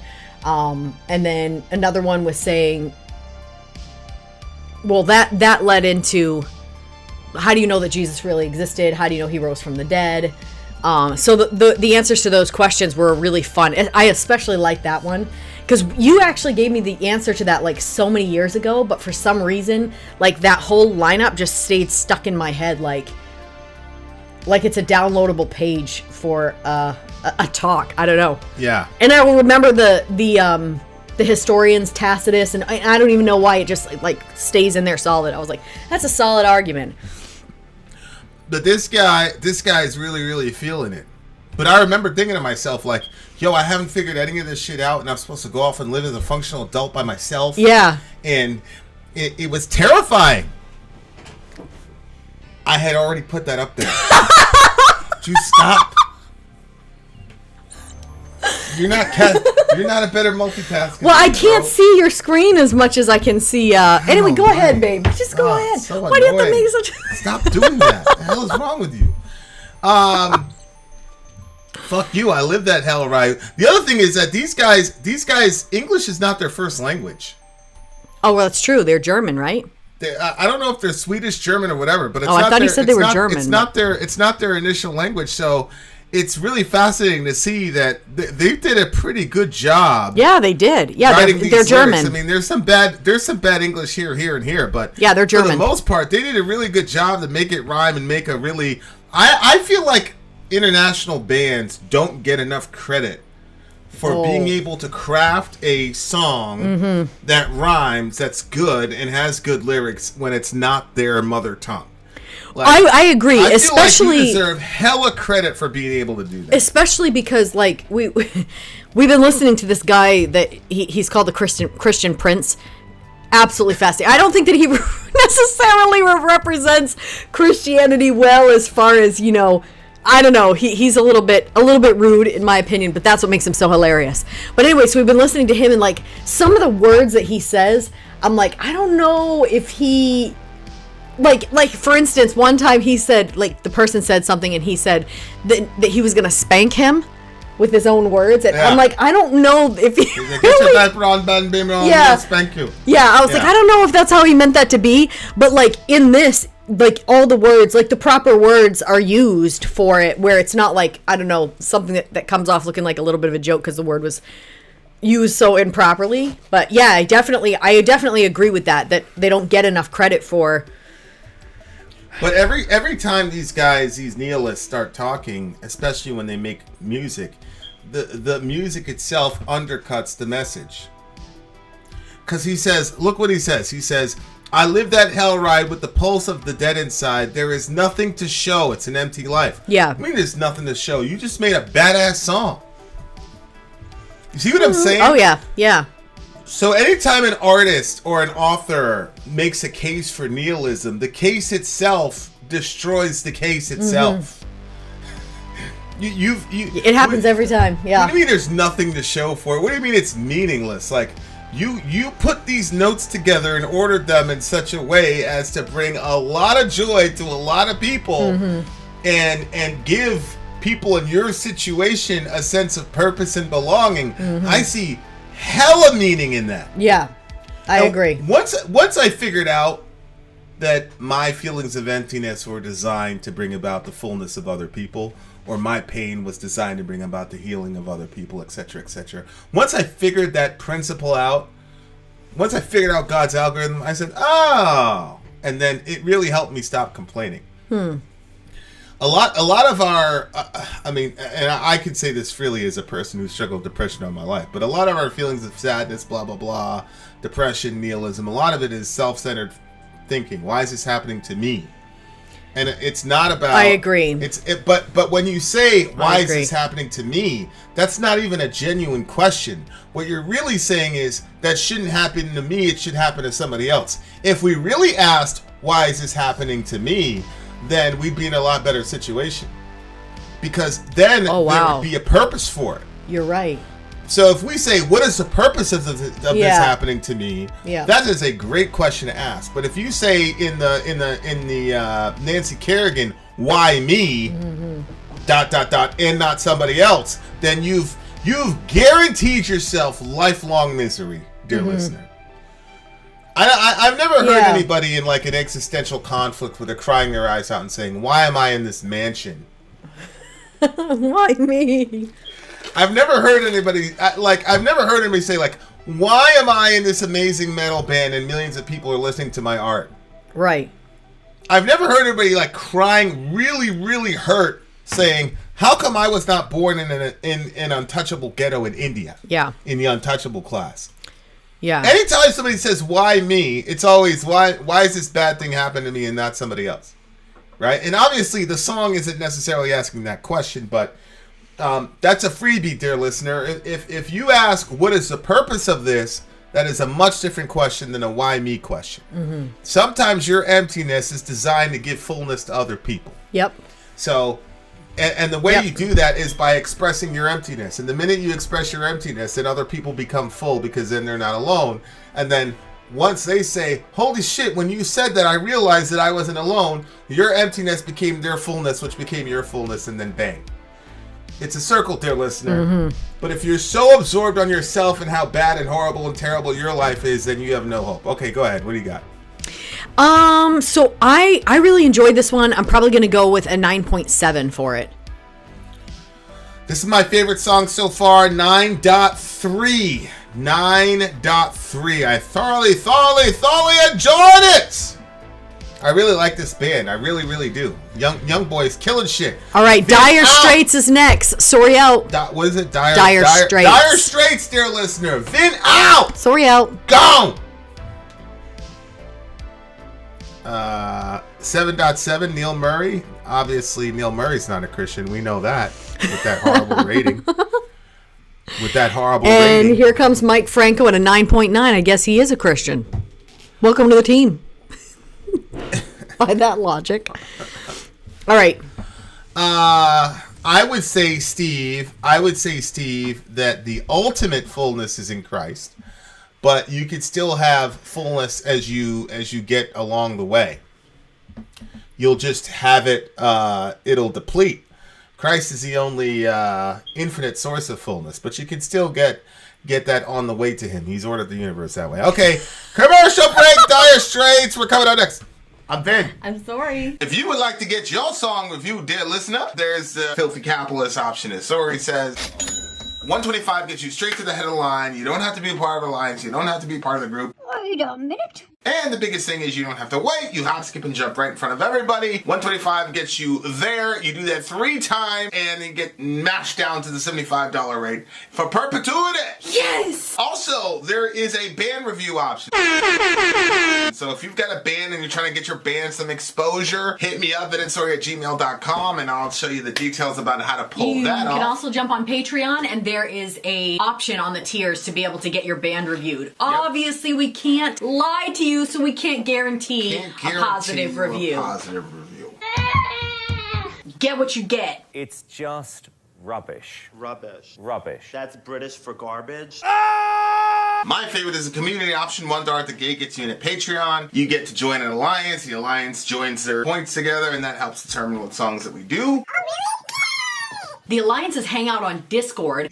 Message me on Patreon to get the link. And they do all kinds of other cool things. They do Minecraft, Dungeons and Dragons. Yeah. It's really a community within the community. Anybody can go in the village, facebook.com/VIN and SORI. There's 160,000+ people on the channel. What's cool about the Discord is that it offers a real opportunity for community connection, friendship, that type of thing. And it's on Discord, so if you're not a Facebook person, it's for you. You start off at $1. Right. Plus you get exclusives. SORI and I are working on a song. So the first 15 seconds of that was on Patreon. Also, at $15 tier and above, when we actually debut the video, they're going to be there live with us. There you are, dear listener. Buy our merch. Buy our merch, indeed. A child shall lead them. Yes. Okay, we have Dire Straits, Sultan of Swing. Yes. This is a live version. This is for the multi-generational stream. We are now streaming our live streams on VIN and SORI Live, so check it out on YouTube. Live. Gang. You won't be seeing any more live videos on the VIN and SORI channel. They're all going to be on VIN and SORI Live. Yes, dear listener. Okay, so our DJ has given us this this message. Okay. Since the relevant two alliances, Sin and Glory and A99, shots fired, have both failed to deliver this classic band to you, we have now taken care of that. For me, Controller of Minds, personally, it's more my father's band than mine. Thus, it will always remind me of him. All right. And it says Middle Earth's comment will be added in the next email, which I don't believe I got. So Middle Earth, if you have something to say about it, just put it in the comment section here and we'll pop you up on the screen, okay? Wasn't there supposed to be a... Are we doing this correctly? The song order? Is the song order correct? Yeah, I moved it. I switched it to the correct order. Oh, you did? Okay. Yeah, okay, I already took care of that. Oh, well, look at that. Yep, I handled my side. Here we go. Dire Straits, Sultans of Swing, it's called? Sultan of Swing. It says Sultans here. Sultans of Swing. Okay. Oh, right. Well, I've been misled. Oh, it's old. Yeah. Thank you very much.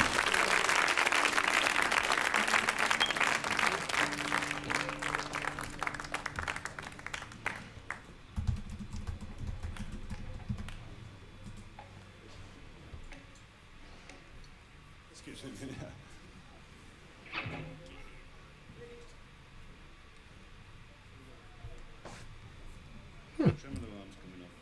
This is interesting.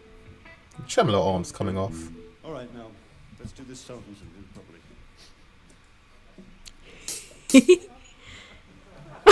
What is happening? It sounds like us when we're trying to start a broadcast. Oh, wait, no, look. Looks like that's going on properly, eh?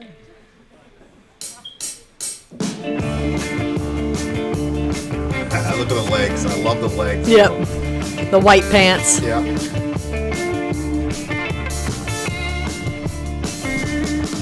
Get a shiver in the dark, it's raining in the park. Meantime, sound the river, you stop in your hole, everything.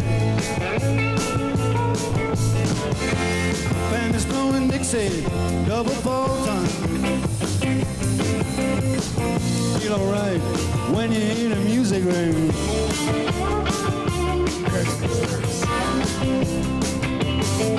Now you step inside, but you don't see too many faces. Coming in out of the rain, they hear the jazz go down. Competition in other places. Oh yeah, but the horns blowing that sound, blowing. We on down south. We on down south. Yeah, he's not playing with a pick.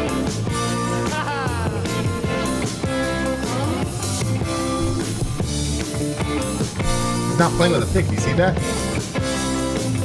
Yeah, I see that. Check out Guitar Joe. He knows all the chords. Strictly random, he doesn't want to make it quite the same. Yes, and an old guitar is all he can afford.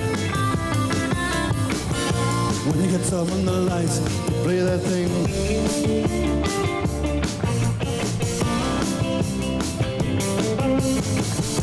And Harry doesn't mind if he doesn't make the same. He's got a daytime job, he's doing alright. He can play the honky tonk like anything. Saving it up for Friday night with the Sultans, with the Sultans of swing.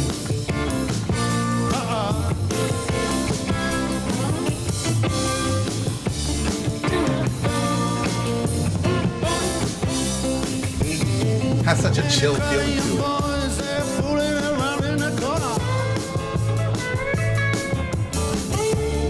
In their baggies and their platform soles.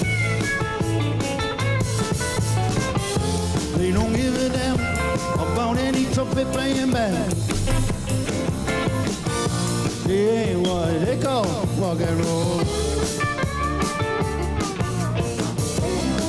In the Sultans,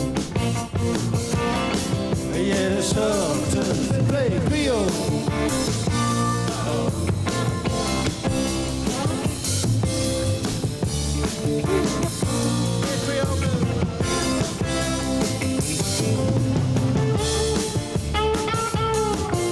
Playing a solo without a guitar pick.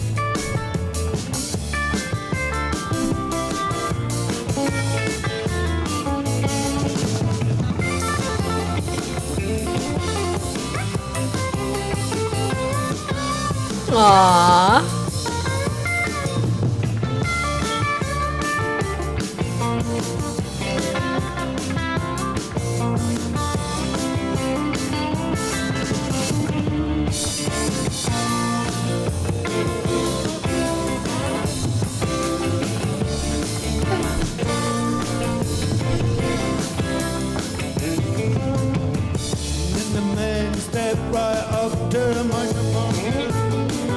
Where's he at?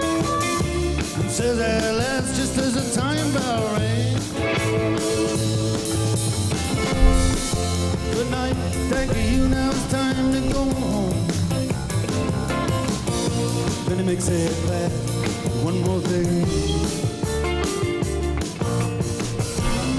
We are the Sultans. We are the Sultans of swing.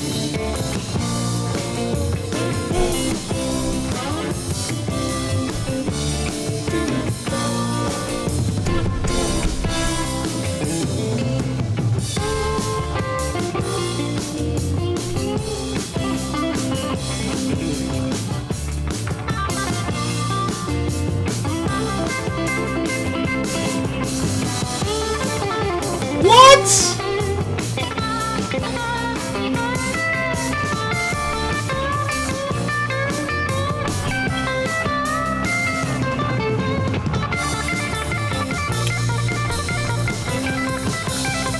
Wow.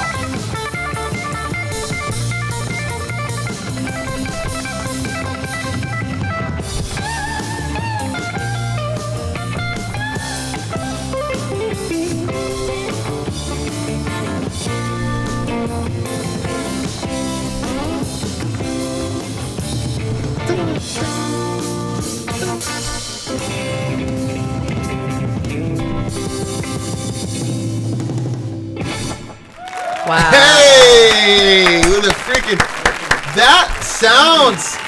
Hold on. Holy smokes! I tell you what, man.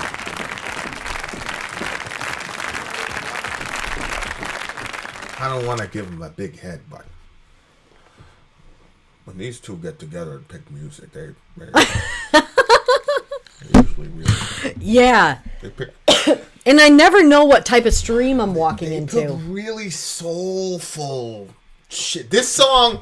This I love song this must one. be. First of all, the first thing, like right out the gate for me, is there is a textural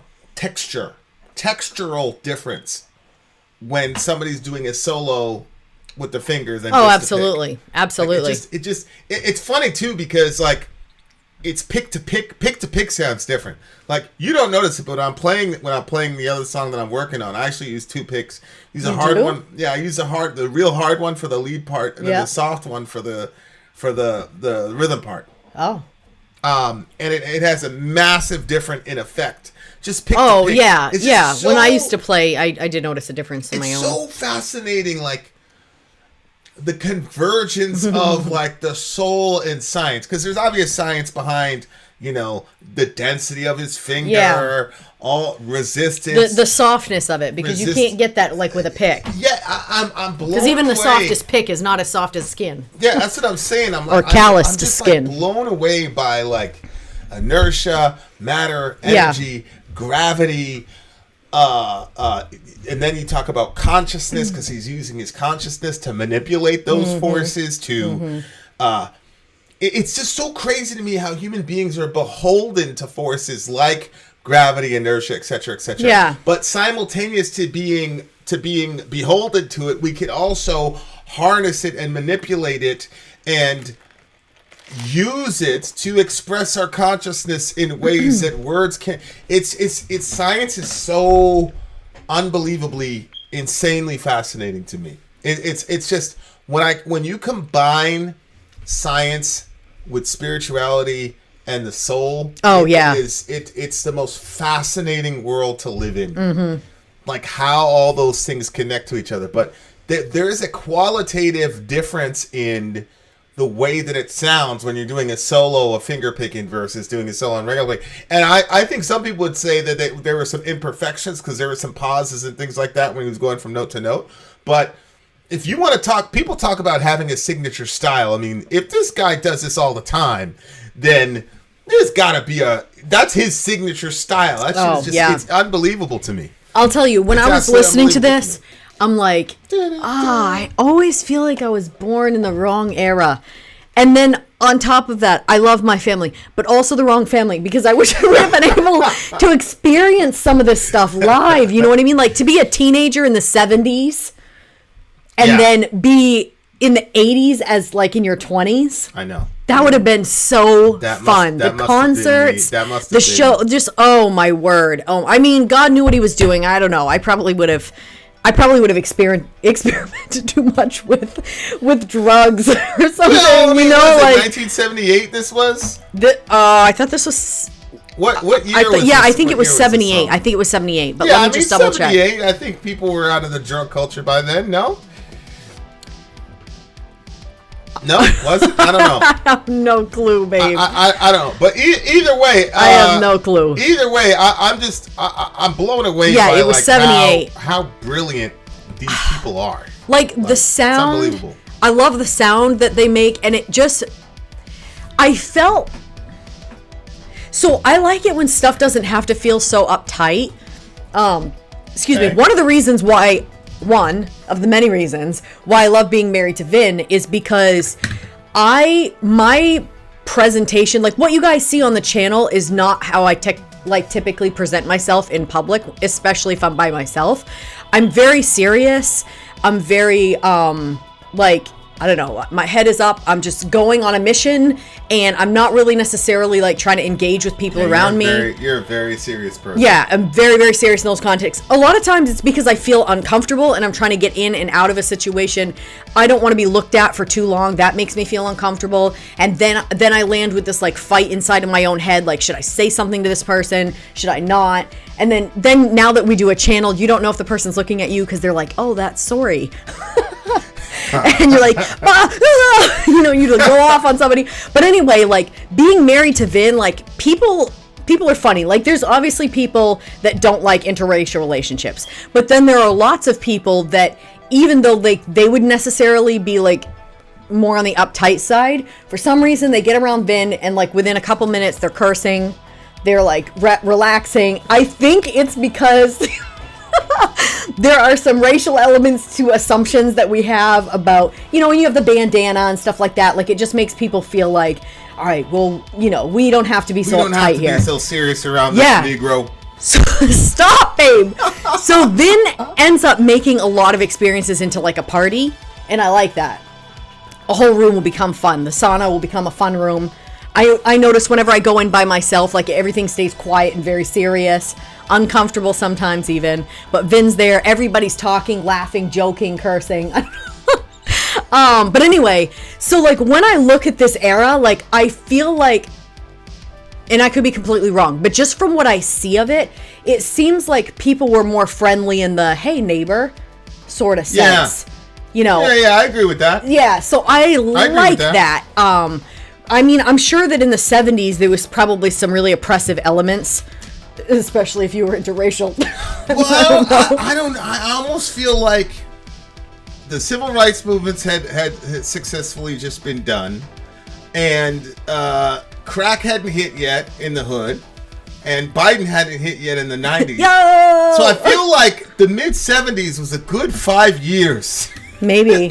To be us. You know what I'm saying? Maybe, yeah. You could wear the bell-bottom jeans and the flowers and all that shit. I love bell-bottoms. Vin hates that shit. So I actually stopped wearing that stuff because once you expressed your feelings on it, then I started feeling like they are really dated. Wow, these are really dated pants. Yeah, you did. You used to wear. I used to always wear those bell-bottom jeans. Yep, boot cut or flare. You called them flare. I would probably. I'd like to see you in them again. They would probably work, inshallah. They would probably work now.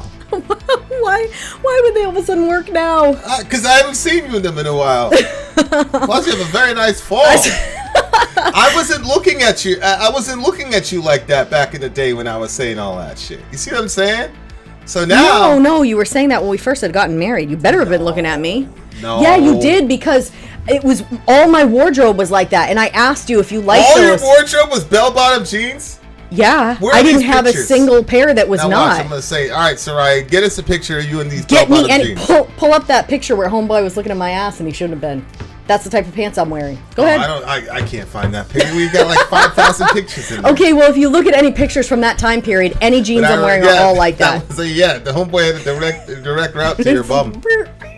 Yeah, I didn't really notice your body until we got together. Then I said, "Holy shit, this is convenient." I was like, "Oh my god!" There's like a viral video that went the guy who's coming out of like surgery or whatever, and it was his wife. He's like, "Whoa, you're my wife? You're really hot." Yeah, I'm like, no, dude. Like, did you see the other one where the wife? You have no idea, bro. Did you see the other one where the wife was actually coming out of it from tooth surgery, and she started saying how hot her husband was, but she was like, "But I always regret not going with your friend. He is fine as hell." And she was going on and on. No. And the doctor, like the dentist, I feel I feel like that was staged after that one. Okay. Could be. Okay, back to the. So I felt like this was like an homage to the Beatles or something like that. Oh.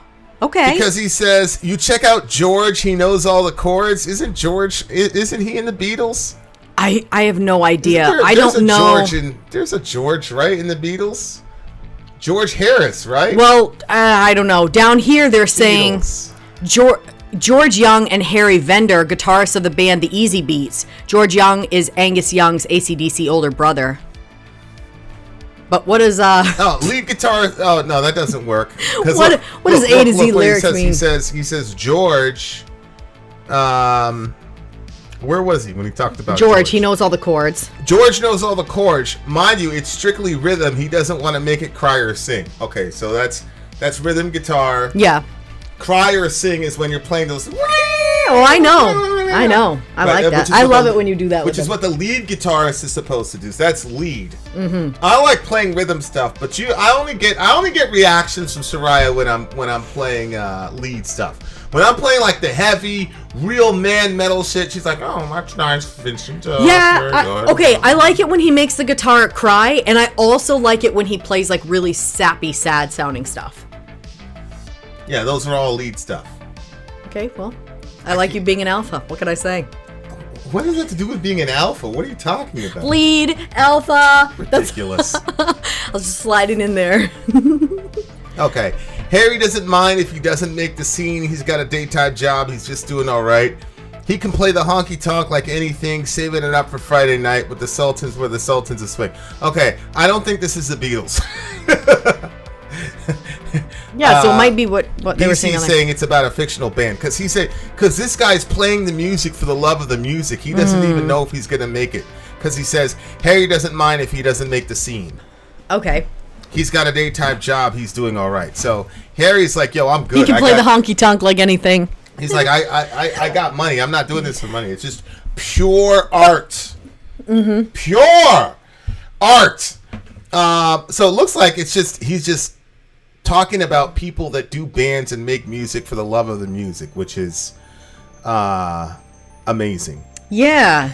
The man, he steps right up to the microphone and says, at last, just as the time bell rings, good night. Now it's time to go home. So apparently there's a time bell for how long you can play. Well, there used to be a restaurant. They really probably don't do it anymore. But I was playing some of our shit yesterday. I was like, man, I'd like to play this live, man. I feel like this shit is, it's like, it's right to the point, and I got you, and like, I'm like, man, Soraya would have a crazy stage. See, I always should really get serious, but Well, I've been like, for the past few years, I keep fighting so much depression and when I'm depressed, I can't, like, music, nothing really moves me a lot. But then when I don't feel depressed, then I'll be like really into it and I'll like practice our song in the car and I'm like, oh, it would be so fun to do this live. But then the minute I start getting depressed, like that's the first thing that I feel like goes is my love for art. I can't write anything artistic. Nothing artistic works during that time. I mean, freaking, I can't even make an artistic looking sandwich in that state. Oh no! It's a real terrible thing when a woman can't make a sandwich. Yeah, but I make good sandwiches. Yes, women should make sandwiches. Babe, stop. This is just going too far. I'm starting to feel uncomfortable. I feel a little bit uncomfortable. I wish either Sadie? Amy was here or Sadie. Yep. That was for them. I texted Amy. I said, hey, new channel. She has right. She doesn't care about me. She's probably on some date. Yeah, she's. Shout out to Amy. When do you get the song? Beep. Okay. This may be an emotional number because I really enjoyed it and I really wish that I, had spent a little time in the 70s. I just feel like you just wanted to do the drugs legally. Well, it wouldn't have been legal in the 70s. No, I just feel like everything was more easygoing and I feel like like the type of friends, and I feel like that the type of conversation too that was happening, because this was before, the 90s and all of that. Like, once we got into like the more technical age, I feel like stuff changed, relationships changed, and like now it's very difficult to find that time where everybody's like not on their devices and just sitting around. Somebody's got a guitar. Like, you don't have any other way. You want music, then somebody's gonna have to make music right there live. I just like the scene. So I'm going to give this one a 9.99. 9.999. Okay, well, why don't you just give it a 10? That doesn't make any sense. I don't know. 10. Whatsoever. 10. It's a 10. No, I just don't understand. I'm not saying give it a 10. I don't understand the 9.99. You got the but flower at the same time, you got the bell-bottom jeans. Yeah. You got.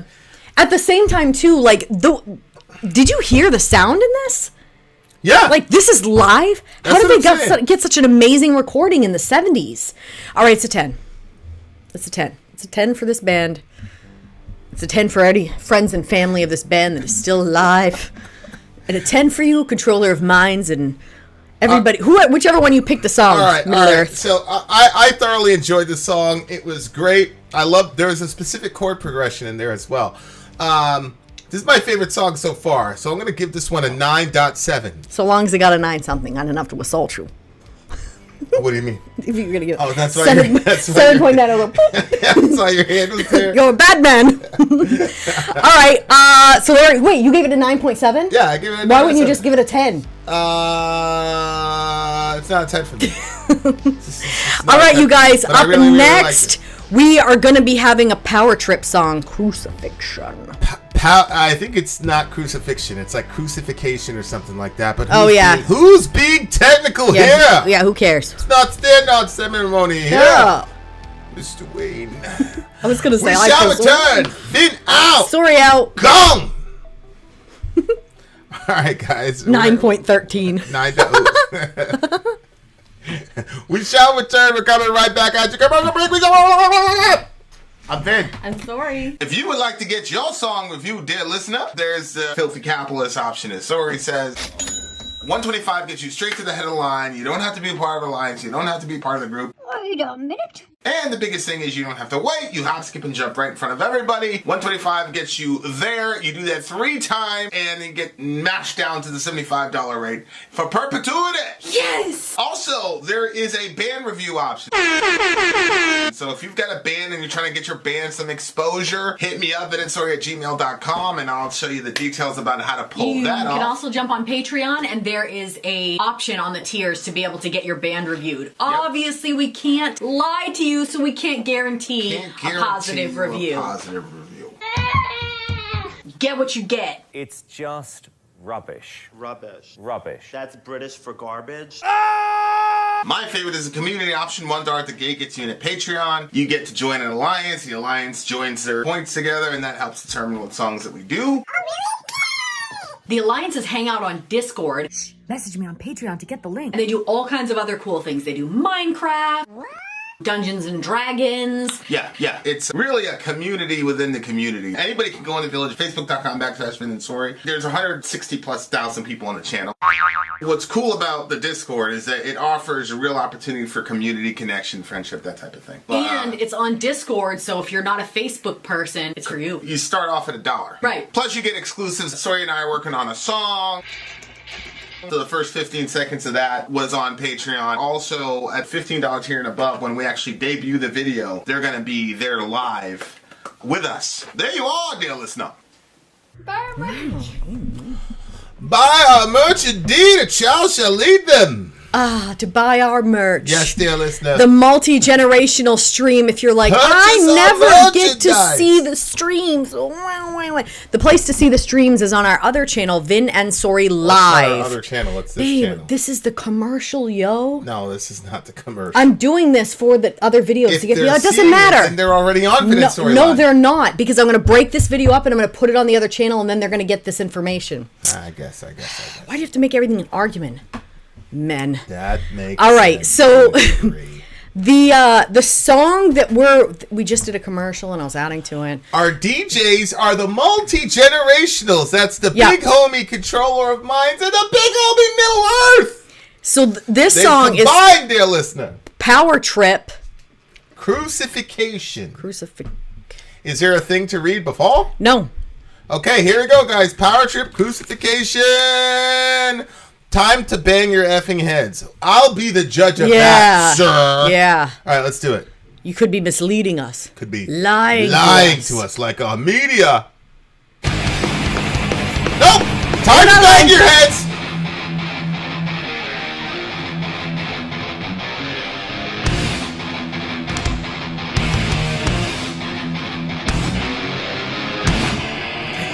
Circle pin, let's go.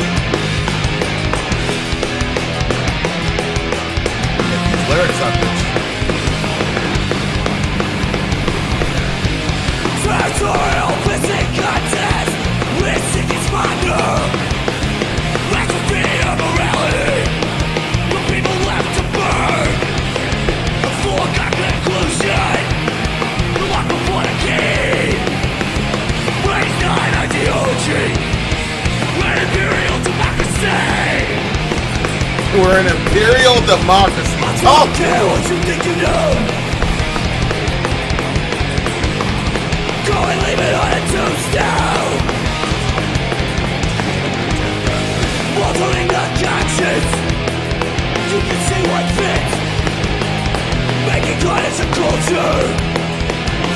benefit. Corrupting everything you see. Delusion spreading like a weed.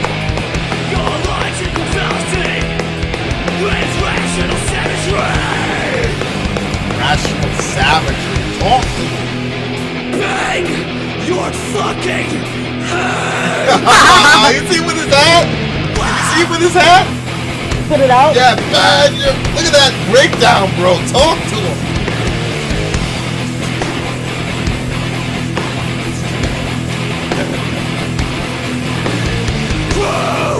Look at that shit! Look at that shit! Yes! Mental devastation! Yes! A spiritual mockery! Pure American hypocrisy! Yeah! Oh, man. Yes, bro.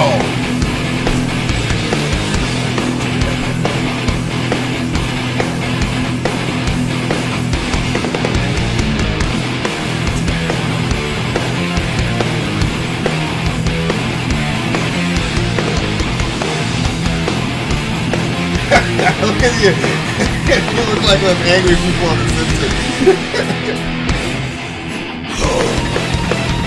Wait, no, I gotta see that again. I'm sorry. I'm sorry. I have to see the breakdown again. Don't be angry at me, dear listener. I just gotta see when he breaks down. I just gotta see when the breakdown happens. I'm sorry. I'm sorry. Delusion spreading like a weed. Your logical fallacy. It's rational savagery. Look at him. He puts his hat out. Let's see what it is. Fucking Yes, man. Yes.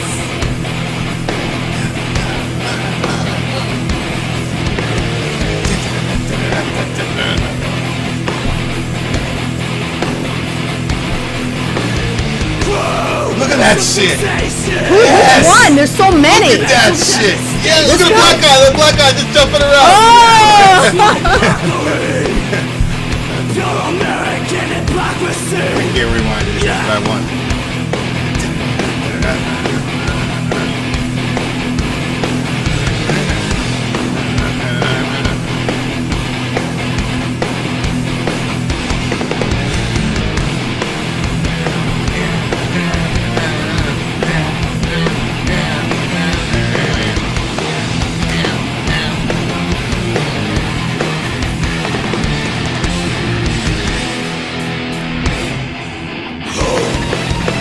Love that.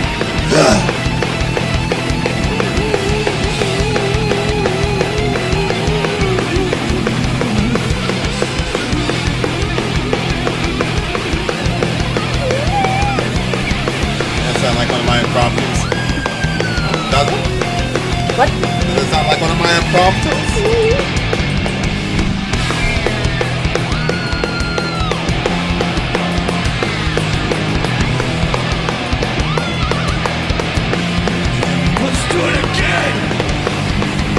Circle pit, baby. Oh, they're gonna do the breakdown again.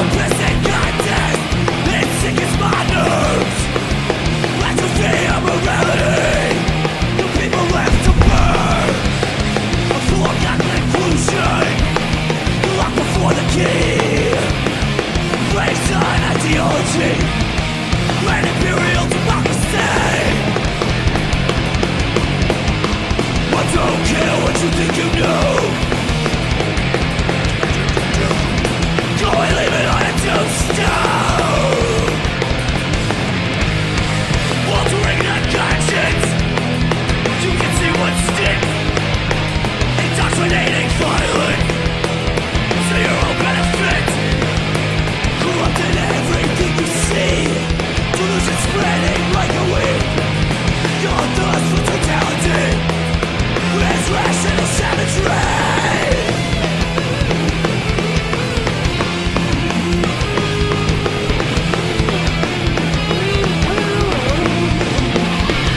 Fucking love heavy metal, bro.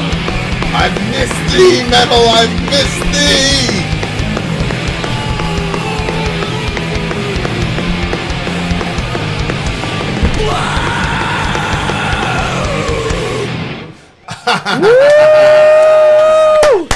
Yes, man. All right, ladies and gentlemen. Man, I love that. Everybody banging in freaking unison. It was the middle of the day. It wasn't even night. These people did not need the ambiance. They created the freaking ambiance. I freaking love heavy metal, bro. Unbelievable. Freaking believable. Shout out to Manny Nutrition. Apparently the singer died. That sucks. Yeah. Fuck it. That's the worst thing. That's the absolute... People ask us in interviews sometimes, like, that's the fucking worst thing about this channel, man.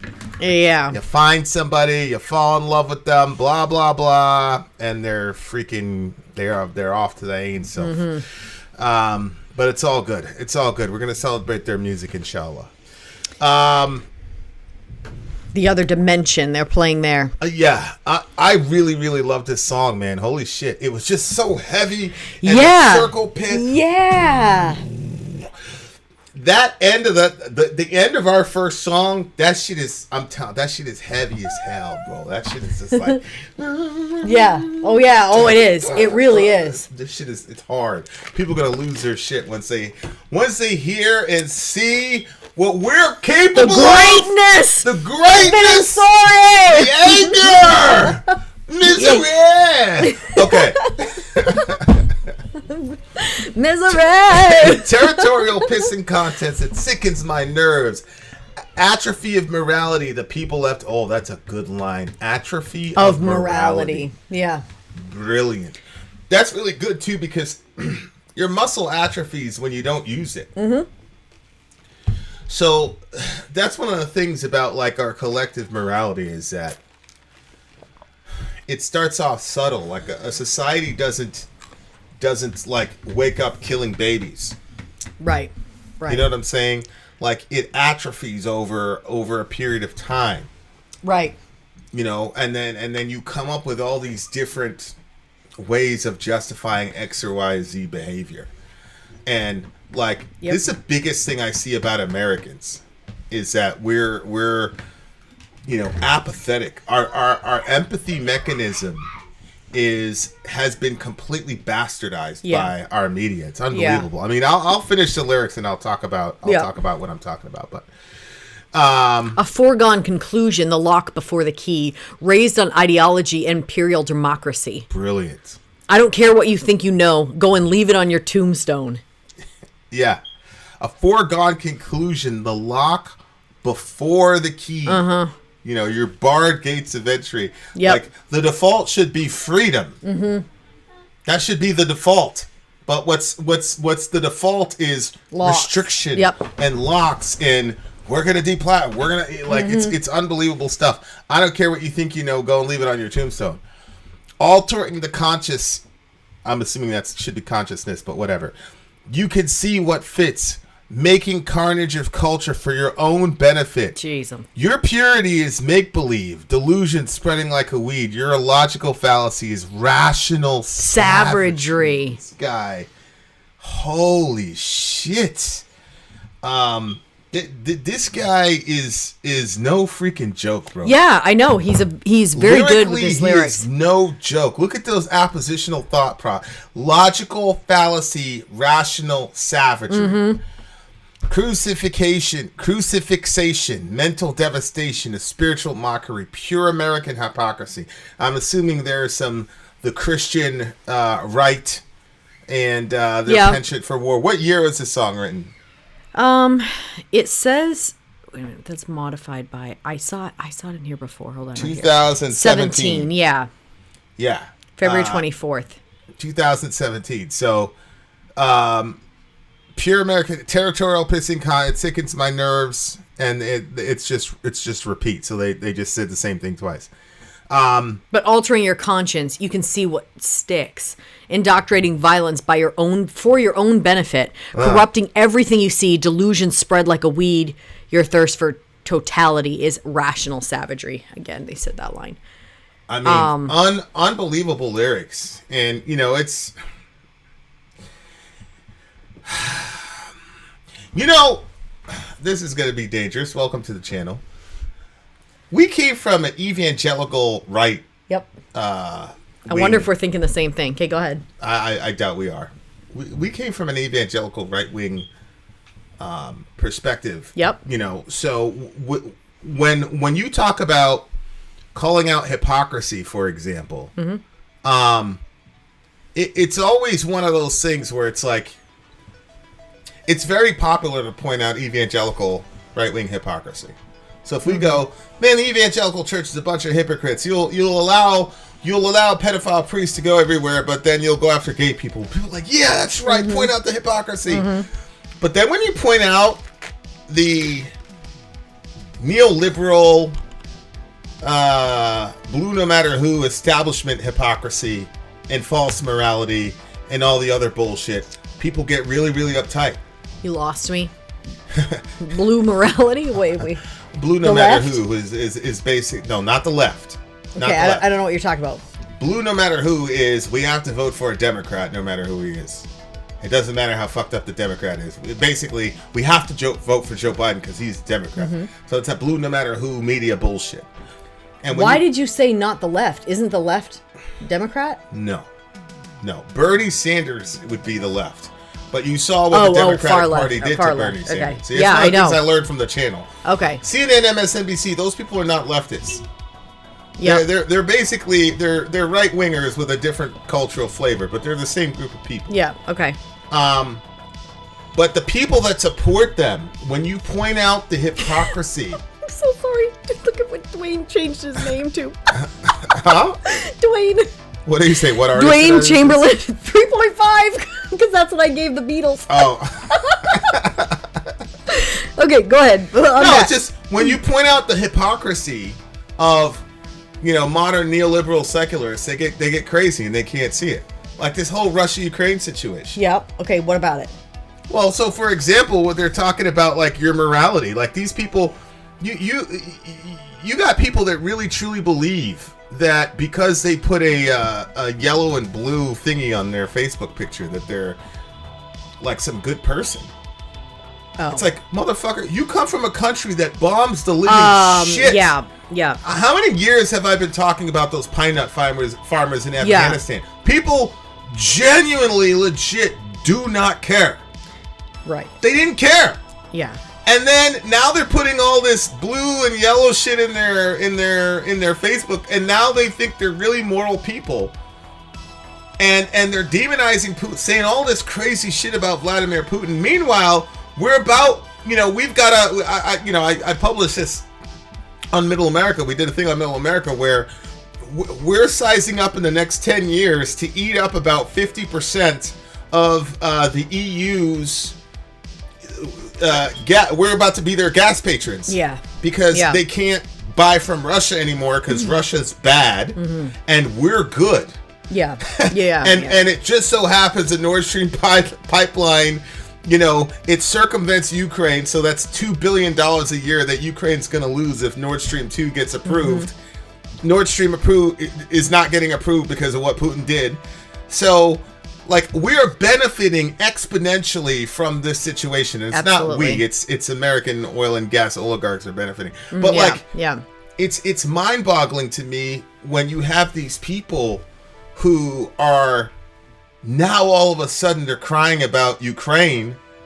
And, my son was asking me, he's like, Father, look what we're doing in Somalia, Yemen, yada, yada, yada. Like, he's like, have you not been talking about that? I said, bro, I've been talking about it for literal years. Nobody fucking cared at all. They did not care. Yeah. And now people are crying and all this shit over Ukraine. I'm like, what the fuck is this witchcraft? How did this occur? It's like, it's plain as a nose on your face. It's like, your government is actively bastardizing your emotion. It's a spiritual mockery. It's pure American hypocrisy. It's mind-boggling to me how people can't see it and how offended and defensive people get. Now, granted, I'm not very subtle when I say you're a fucking hypocrite. I'm not subtle about it because I've been talking about all the shit that's been happening to people all over, and it's different if you've seen the ramifications of one of those things. I understand that about myself. Like, if you've actually seen what this shit actually looks like, you're not so quick to just say it's very hard. Yeah. It's very hard to just, whatever. So I understand that Dismiss about it so myself. easily, And you have to understand that. But man, the pure hypocrisy of Americans is unbelievable. And then this whole concept, I love them to death, but this whole concept of whataboutism, dear listener, whataboutism is not real. It's literal. The term whataboutism is literally a propaganda device. Yeah. For example, let's apply this whataboutism concept to other circumstances. I go to my kid and I say, Dorian, you can't smoke. You're 14, 15 years old, you can't smoke. And he goes, well, you're smoking all over the place. And I go, oh, that's whataboutism. If a cop pulls you over and he starts saying, you drove over the speed limit, and then you say to him, well, you're violating my car. Oh, that's whataboutism. Like, that is a rhetorical and a propaganda device to make it so that you can never point out just to silence anyone's hypocrisy. Yeah. You can never call anyone a hypocrite, because the minute you call the person a hypocrite, and look, the thing is talking about right there, hypocrisy, pure American hypocrisy, which Controller of Minds is not an American, but that's the point. Yeah. Is the only time the term whataboutism gets trotted out is when people don't want to get called out on their hypocritical bullshit. That's all. Yep. They want to silence. So for example, right? If America bad, hence no American can criticize any other country's action. That's not what I said. I didn't say we cannot criticize any other country's actions. Far from it. What I said was, you live, not you, Controller, but we live in a country that bombs the living shit out of people every fucking day. We bombed so many people that we ran out of bombs. And what I'm saying is, we didn't give a fuck. Nope. And when I was talking about the 30 pine nut farmers that we blasted into eternity, how many times on this channel have you heard me say it? Nobody cared. And when we killed Anwar al-Awlaki's daughter the first day of the Trump administration, nobody was putting Yemeni flags on their fucking Facebooks. Nobody. We didn't care. Now all of a sudden, you've got the Ukrainian bull. That's what I'm talking about. That's not whataboutism.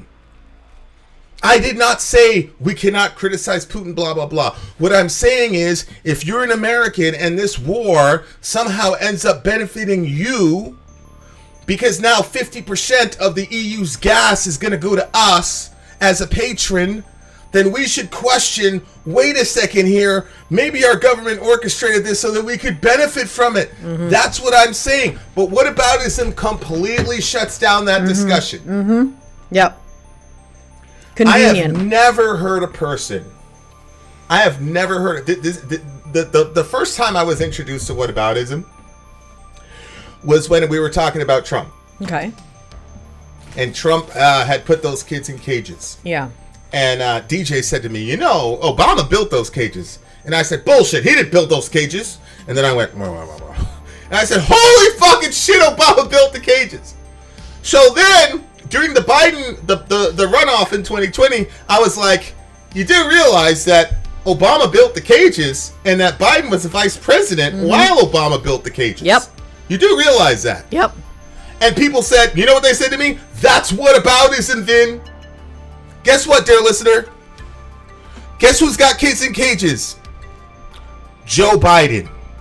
Right now, there's fucking kids in cages. And you know what? All the liberals, all the defensive neoliberals who were crying about the kids in cages during the Trump administration have not a fucking word to say about the Biden. So I am done. The whataboutism thing to me is such fucking bullshit. Save it. I don't want to hear it. It's ridiculous.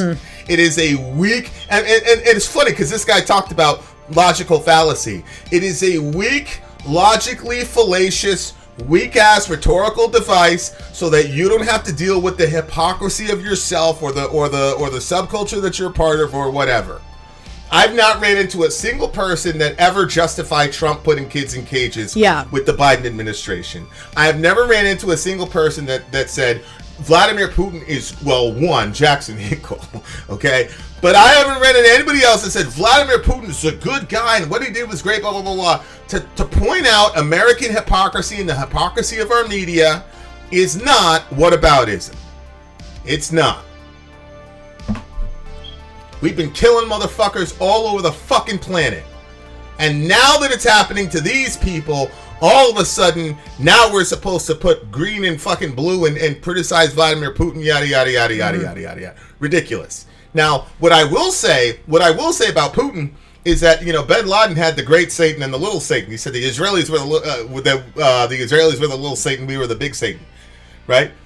So when I look at Vladimir Putin, if I say Americans have no room to talk about it invading a country and committing war crimes, no room to talk doesn't mean that Vladimir Putin is not an objectively bad person. Mm-hmm. But what it does mean is to say, we've done worse. Mm-hmm. So to sanctimoniously pretend, I wish the media would say, Vladimir Putin, operating from the precedent set in the United States in 2004 in their illegal, inhumane invasion of Iraq, which resulted in the deaths of 300,000 to 1.5 million innocent civilians created in the image and likeness of God who have done them no harm, has now invaded Ukraine. I would be fine. I would be fine if they posited the story that way, but they don't. They make it sound like this is the first time somebody's ever illegally invaded a country on the premise of weapons of mass destruction. And the American media is looking straight into the camera. Fucking Joe Biden went on TV and called this man a war criminal. Yeah, I know. That's hypocrisy. Yeah, that really, that's too far. We're the fucking war criminals. How many did you say died? Unfucking believable. How many? 500,000 to 1.5 million. Unbelievable. And then how many during when the Jews were put in concentration camps and all that? Yeah, 6 million. Oh. That's still a big number anyway. I didn't know if it was close at all. It's such bullshit to me. Find a different argument than whataboutism. Yeah. Ridiculous. It is not whataboutism, because the thing is when you say, okay, so Joe Biden's got kids in cages now. They don't say anything. I know. They don't say a fucking word. I know. All these people that were telling me that everybody was acting like this was the end of the world and making it look like it's all because of Trump. Sadak, and then now here, yes. Originally, like you said, it went in during the Obama administration. Yeah, blah, blah, blah. Yeah. It's sad because when that happens, it becomes so obvious that these children in cages are only talking points for them, and they don't really care about the kids. And that's one of the things that Caucasians do not understand about why. This is one of the things that goes way over their heads. Do you not realize that all you did was use the suffering of brown people as a political cudgel? Do you not realize how infuriating that is? And it's crazy because people you cared about brown people when the white guy was in power that you didn't like, but now there's a white guy in power you like. All of a sudden, you're not crying about brown people anymore. You don't realize how fucking crazy that is. And it was like so obvious to people. The lack of self-awareness is when Biden was saying, "If you don't vote for me, you ain't black." Like people saw that was crazy that he said that. But then in this situation, which is significantly worse, because these kids are suffering over there. Yeah. Like, they're using it, I don't know. It's just unbelievable. But because people can see it. They just choose not to. But this proves the point of my song. People love to point out religious hypocrisy, but then when secularists get called out, they get all defensive and crazy, just like our religious friends. Yeah. The point is, people are people no matter how you slice them. This is clear and utter hypocrisy, and then we make up terms like whataboutism and all this other type of shit. And in religious circles, it's the same. Don't touch the Lord's anointed.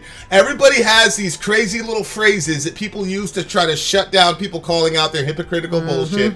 Every subculture is the same. I used to think that religious people were particularly hypocritical and defensive until this shit started, and I said, holy shit, this is a problem. Everybody is like this. With human nature. Yeah. We love to point out other people don't want to do any sort of self-examination at all. At all. Mm-hmm. And it's just a weakness. It's a weakness in human nature. Yeah. And that's another thing that I've learned from this entire experience is that everybody's like this. Yeah. I used to think, oh, it's just religious people, yada, yada, yada. Nope. You could be a secular, quote, humanist and be the same fucking hypocritical, evil motherfucker. It's something that you have to actively watch because you'll get sucked right into it before you even realize you are being sucked into it. I think a lot of people do not realize the hypocrisy of crying about Ukraine but not caring about the pine nut farmers. Mm-hmm. They don't realize it because if they could sit down without the emotion of you're right, they're wrong, you're right, and any of that, if they could just sit down with no emotion about it, like let's just look at the facts, then I think people could see it easier. But ego gets in the way, and then everybody gets slaughtered on that altar. Yep, it's true. We were watching a conversation between Tucker Carlson and who? Some other guy. Which one? Yeah. And the entire conversation, there was so much ego in the conversation. I couldn't even believe it. I said, can you imagine how short this conversation would be? Hey, I got to take that. Why? Well, it might be. Hello? Is it?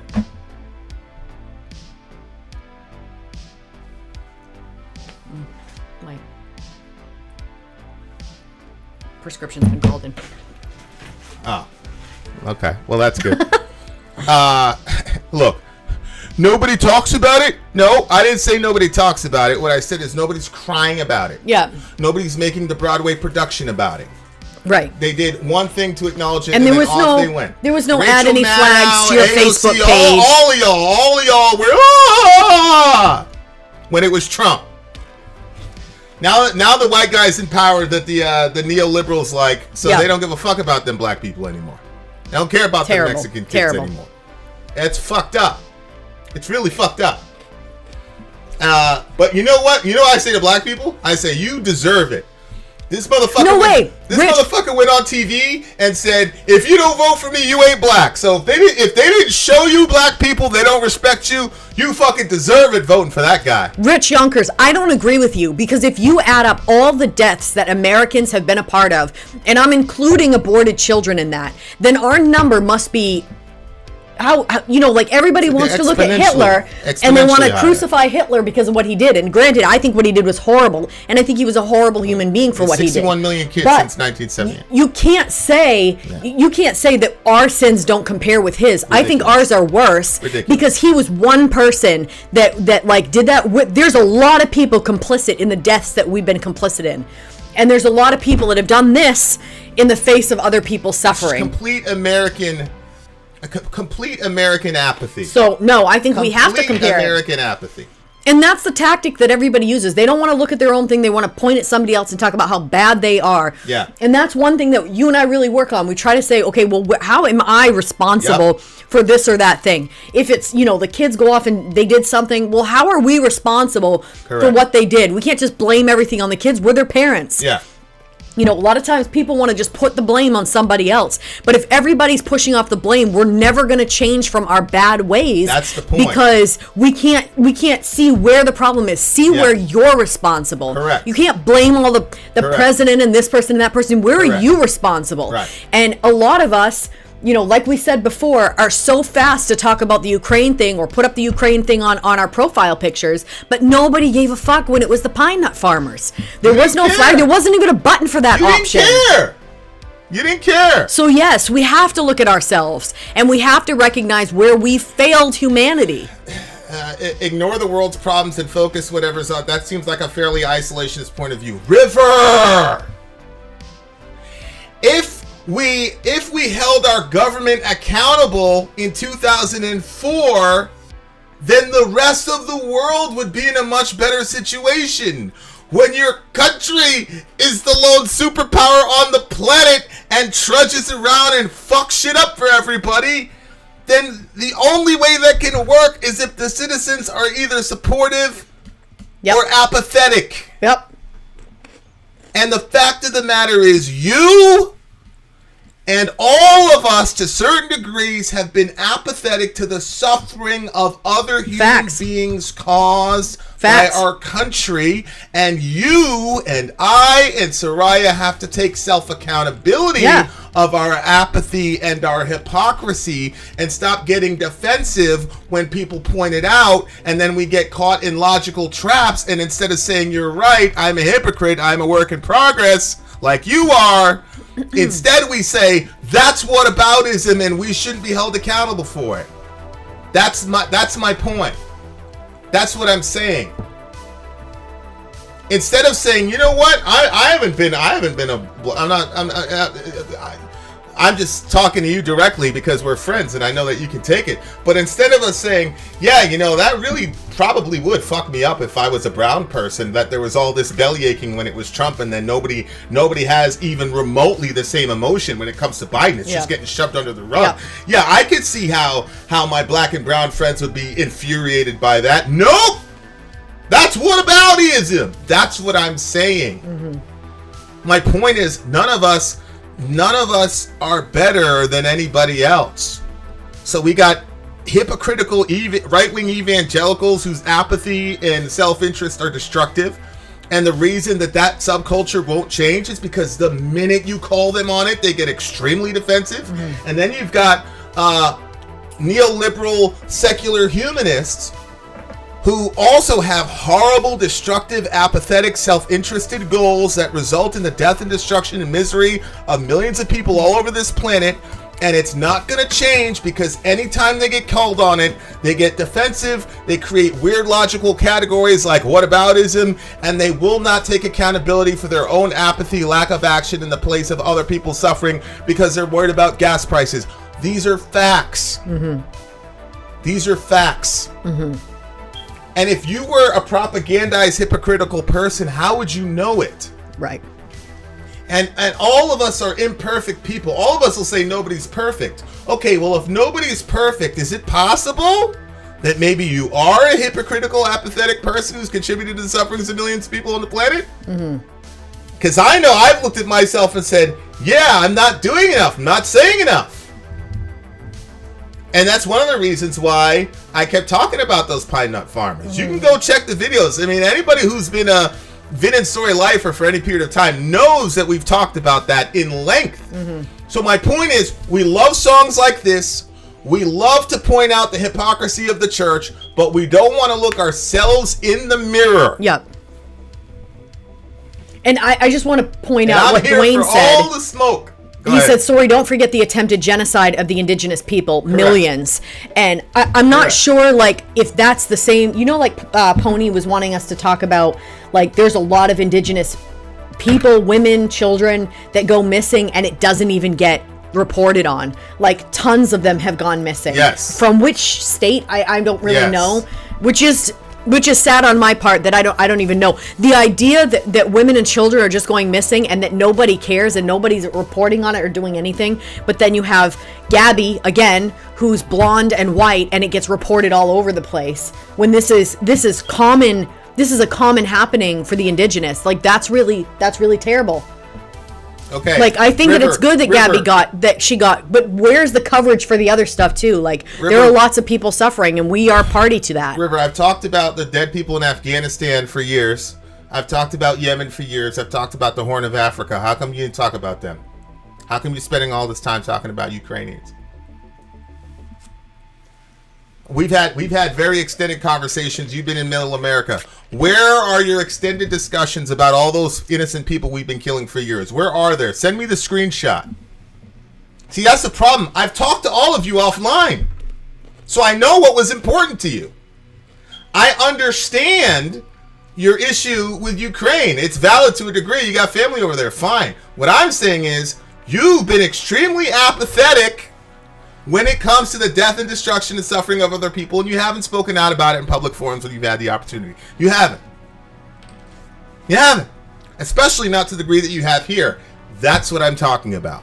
That's a hypocrisy I'm talking about. I'm sure I have blind spots, and if somebody calls me on it, I'll probably get defensive initially, but we've got to look at it. If we don't look at it, the shit's going to keep continuing. Yep. What is it? All of us here in this room are the exceptions to the rule? Everybody's a hypocrite except well, for us. that's convenient. If everybody would just be like us, then our country would stop bombing the fucking shit out of people. Do we really? Do we all believe that? We think all these songs are about everybody else and not us. I think yes. That's what happens. Yeah, that's delusional. If you think all these songs are about everybody else but not us, you're fucking crazy. Having said that, this is me trying to call the herd. What did you give the song? I gave this one a 9.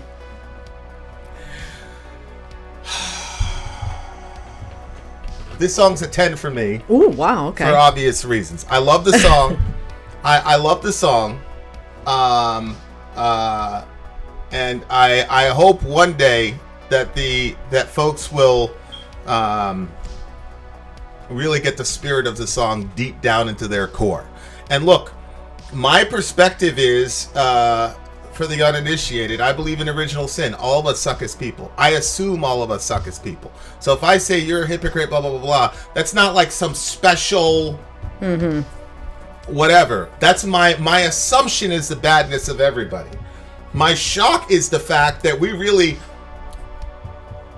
the mentality of religious people, I thought was only for religious people. Yep. But there is a secular sort of religious, sacrosanct sort of hypocritical, like nose up over everybody thing that's unbelievable. Yep. To me. Everybody's a hypocrite except for you. Okay. Yep.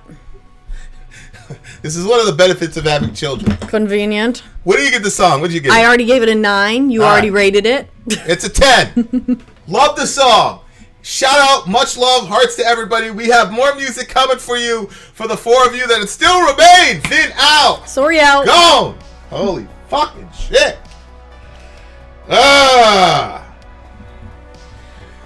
Alright, we got another song coming for you bitches on the way. We got commercial break and then we shall return.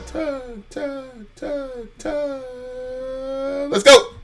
I'm Vin. I'm sorry. If you would like to get your song reviewed, dear listener, there's the filthy capitalist option. As Sori says, $125 gets you straight to the head of the line. You don't have to be a part of Alliance. You don't have to be part of the group. Wait a minute. And the biggest thing is you don't have to wait. You hop, skip, and jump right in front of everybody. $125 gets you there. You do that 3 times, and you get mashed down to the $75 rate for perpetuity. Yes! Also, there is a band review option. So if you've got a band and you're trying to get your band some exposure, hit me up at insori@gmail.com, and I'll show you the details about how to pull that off. You can also jump on Patreon, and there is a option on the tiers to be able to get your band reviewed. Obviously, we can't lie to you, so we can't guarantee a positive review.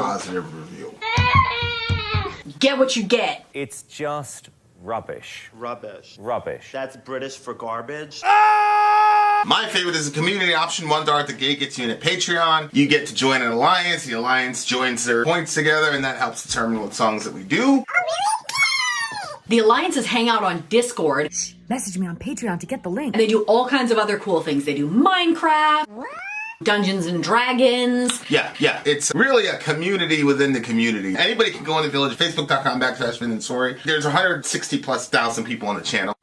What's cool about the Discord is that it offers a real opportunity for community connection, friendship, that type of thing. And it's on Discord, so if you're not a Facebook person, it's for you. You start off at $1. Right. Plus you get exclusives. Sori and I are working on a song. So the first 15 seconds of that was on Patreon. Also, at $15 tier and above, when we actually debut the video, they're going to be there live with us. There you are, dear listener. Buy our merch. Buy our merch, indeed. Welcome to VIN and SORI. Yes. We are the most non-controversial reaction channel that you'll find on the internet.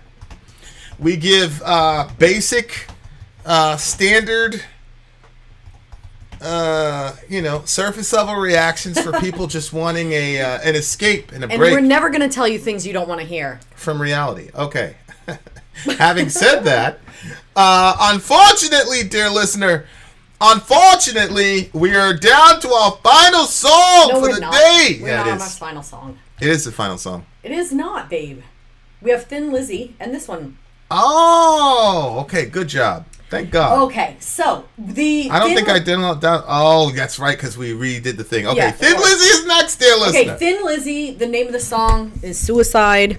Okay, so the song starts at 12:50, just so you know. Okay. Okay, so this is our DJ's message. Give a real dual lead showcase. like Lovebites, but these are the dual lead OGs. Uh-huh. Okay. Well, I'll be the judge. Yes. I will be the judge of that. Yes, you you right, cannot lead us. Thin Lizzy live in Dublin. What's the timestamp? That's what I'm asking you. 12:50 is where that's going to start. But 12:50? Yep, 12:50, and we're at 2:40. Okay, so we're starting at the 12:50 timestamp. Yep. Okay. Is that a guy with a fro? This should be interesting. We're just going to let you be the judge of that. What? If he has a fro?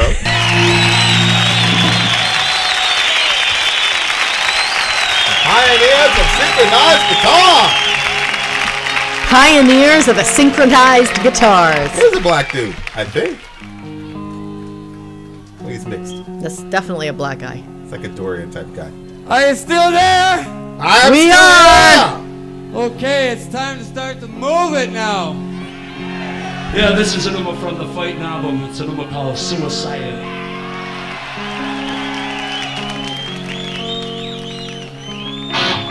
Oops. What are you doing? Put Middle Earth up there, please. Stop. Put Middle Earth up there. The paper called it suicide.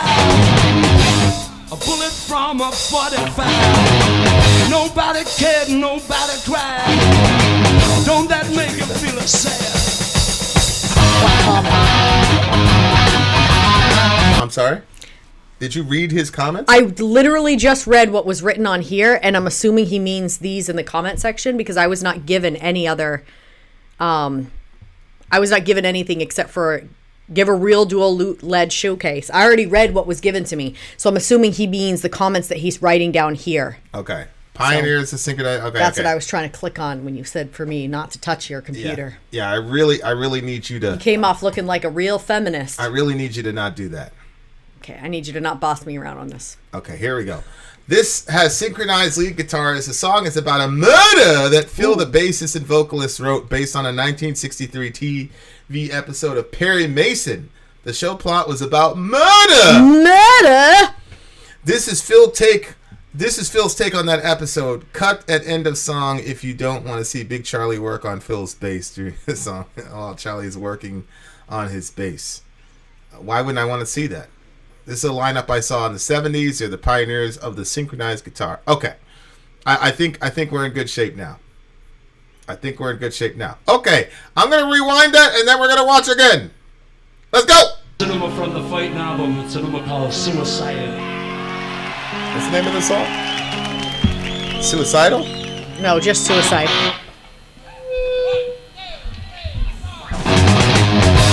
The paper called it suicide. A bullet from a 45. Nobody cared, nobody cried. Don't that make you feel sad?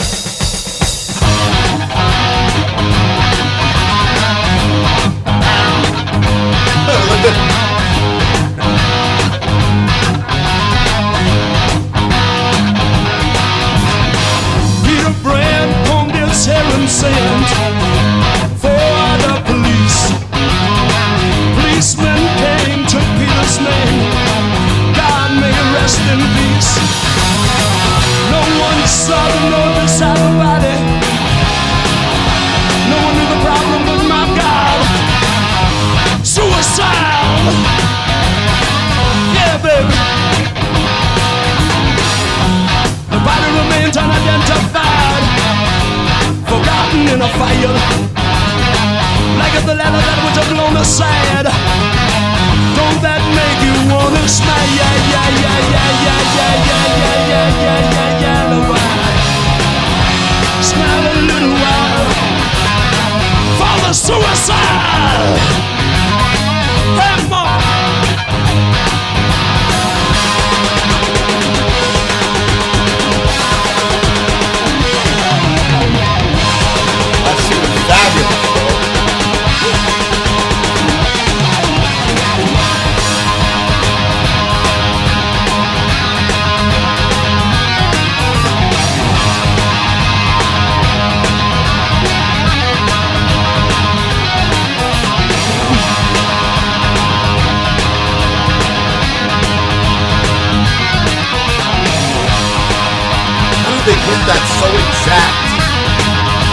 That harmonization, they've got it like Oh yeah. to the second.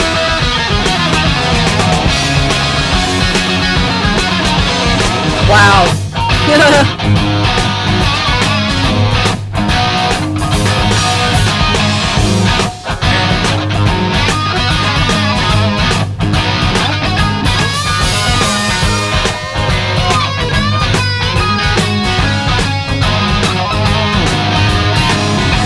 The body remains unidentified. Number 81. The autopsy proved that Peter lied, but they never found the gun. No one saw the note beside. No one knew the problem inside. Suicide! Yeah, baby. The paper called it suicide. A bullet from a 45. Nobody cared, nobody cried. Don't Jeez. that make you wanna whoop it? Wow.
Look at him.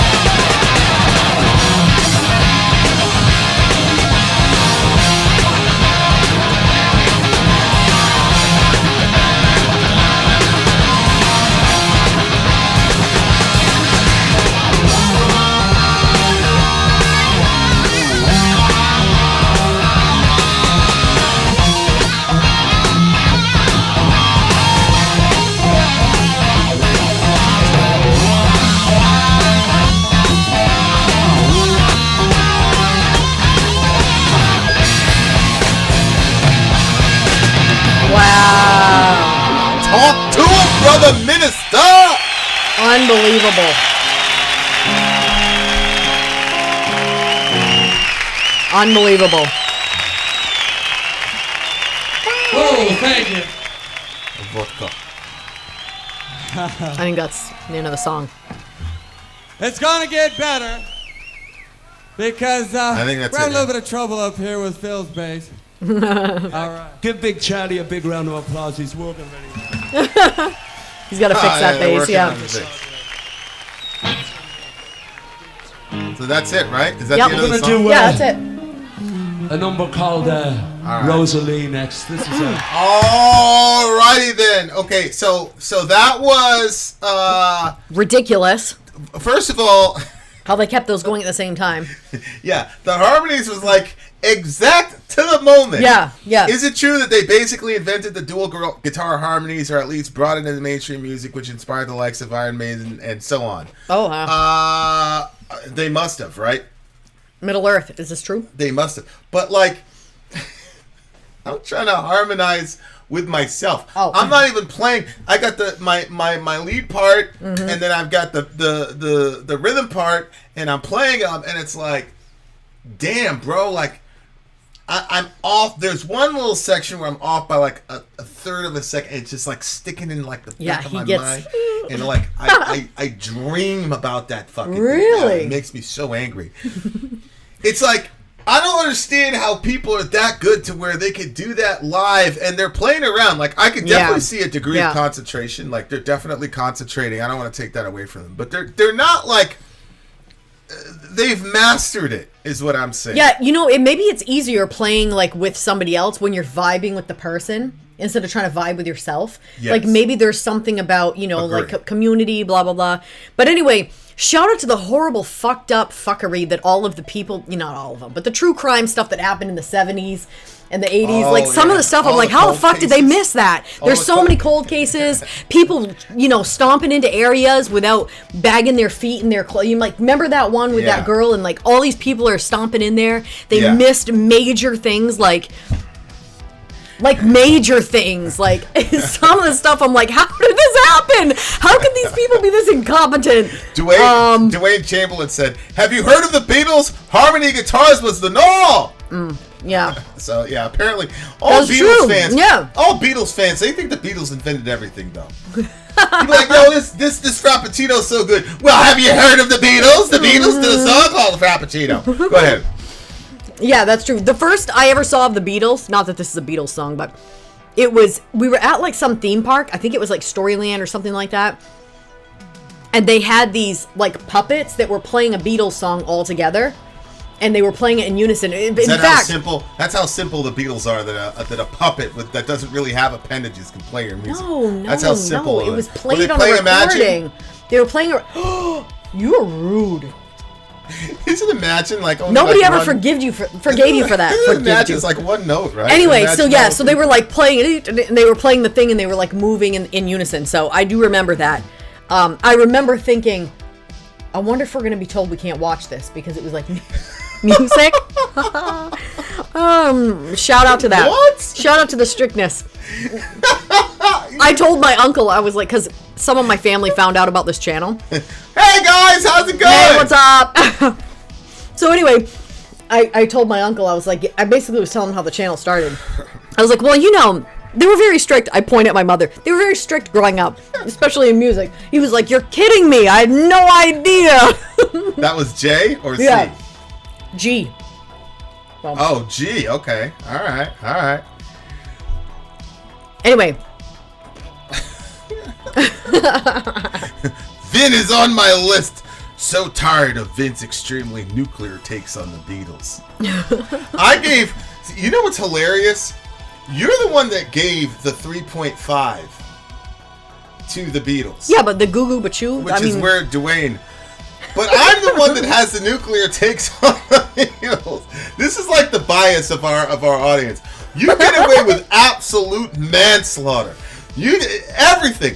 I said one bad thing about the Beatles recently. I'm so tired of hits nuclear takes on the Beatles. It's so ridiculous. It's unbelievable to me. people have their opinions, babe. Yeah, they have. And their look at you. opinions. I don't criticize them for, You gave the song a 3.5. I gave the thing like a 9.2 or some shit like that. I don't judge my audience. Yeah, I know that's just Riv feeling sour from what I said to them. Yeah, in the you're like, previous you song. hypocrites! Yeah. It's not just the Christians, it's you bastard River! Yeah, And then you're like, and why then is he it's so like, upset about my rating system? Yeah, it's like Will Smith, right? Like, don't say anything about my wife! Okay, back to our regular scheduled program already in progress. So this song is about a guy... Dwayne. It's about a guy who fakes his death. Oh, this guy, that is Peter, totally not how I read that. This guy, Peter, gets blamed for it. What? Yeah. Roy Comstock is handling the finances in a real estate deal with Peter Brent. However, his divorce has distracted him, so Peter is worried about losing his land. Roy supposedly commits suicide, but Peter is charged with his murder. See what I'm saying? Yeah, but I thought... So there was a suicide note, yada, yada, yada, but then Peter got charged with the murder, but in reality, Roy had faked his death. That is not at all what I got from this. That's what it was, though. I looked at the IMDb. The body remains unidentified. That means there was a body. The paper called it suicide. The body's a bullet from a 45. Listen, Sarai, the body's unidentified. That means they don't know that it was Roy's actual body. You see what I'm saying? Go ahead. Nobody saw the note beside the body. No one knew the problem. But my God, he was a suicide. I thought the problem was not that it was a suicide, but that Peter Brent killed him. No, Peter Brent got blamed for killing him, but he didn't really kill him. Roy faked his own death. That's the point. Okay, if that's what happened, that is so friggin' frustrating. Honey, I'm in IMDb right now. It's season 6, episode 23. Roy Comstock is handling the finances in a real estate deal with Peter Brent. However, his divorce has distracted him, so Peter is worried about losing his land. Roy supposedly commits suicide, but Peter is charged with his murder. See? So he didn't really die. I need to see the episode myself, because I'm still questioning. That wording is a little weird to me. Okay, well, here is Middle-earth, who's seen the episode, I'm sure. Perry Mason got him off in a typical Mason way. Okay, so Middle-earth, is what Vin's saying about it, is that what you got from that situation as well? Babe, I just want to know. You never even seen the episode, and I don't feel like that write-up was super clear. I don't know what to tell you, babe. I'm not like you. I'm not going to go along with it. I don't know. You don't have to go along with it. It's just funny to me, bro. I know, because you think it's so rude that I just oust you like that. No, I don't think it's rude. I just think it's so obvious. But we'll wait for Middle Earth. Why would they say supposedly in the episode recap? Because he said yes. I was right. I think he was saying yes that we have one more song after this. No, he did not say yes. The guy faked his death. Okay, obviously. so the guy fakes his death, weirdo, and somebody else goes to jail for his murder. I'm gonna try to read the here. Let's all do this together. Oh my god. Let's all do this together. Now you're being rude to me. I'm not being rude to you. I'm going to bed. I am not being rude to you. Okay. Roy Comstock is handling the finances in a real estate deal with Peter Brent. However, his divorce has distracted him, so Peter is worried about losing his land. Roy supposedly commits suicide, but Peter is charged with his murder. Roy is handling his finances? Roy is handling the finances in a real estate deal with Peter Brent. Yeah. So Peter's going through a divorce, and that's got him worried about losing his land. He's worried about his losing land. Roy supposedly commits suicide, but Peter is charged with his murder.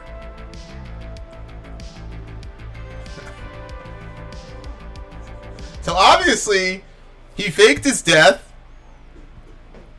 Peter gets charged. I'm assuming that he faked his death so that when Peter gets charged with the crime, Roy can then scoop in and take all of Peter's land and whatever. Maybe run off with the girl. Maybe there's some love triangle. Can you go back to that thing?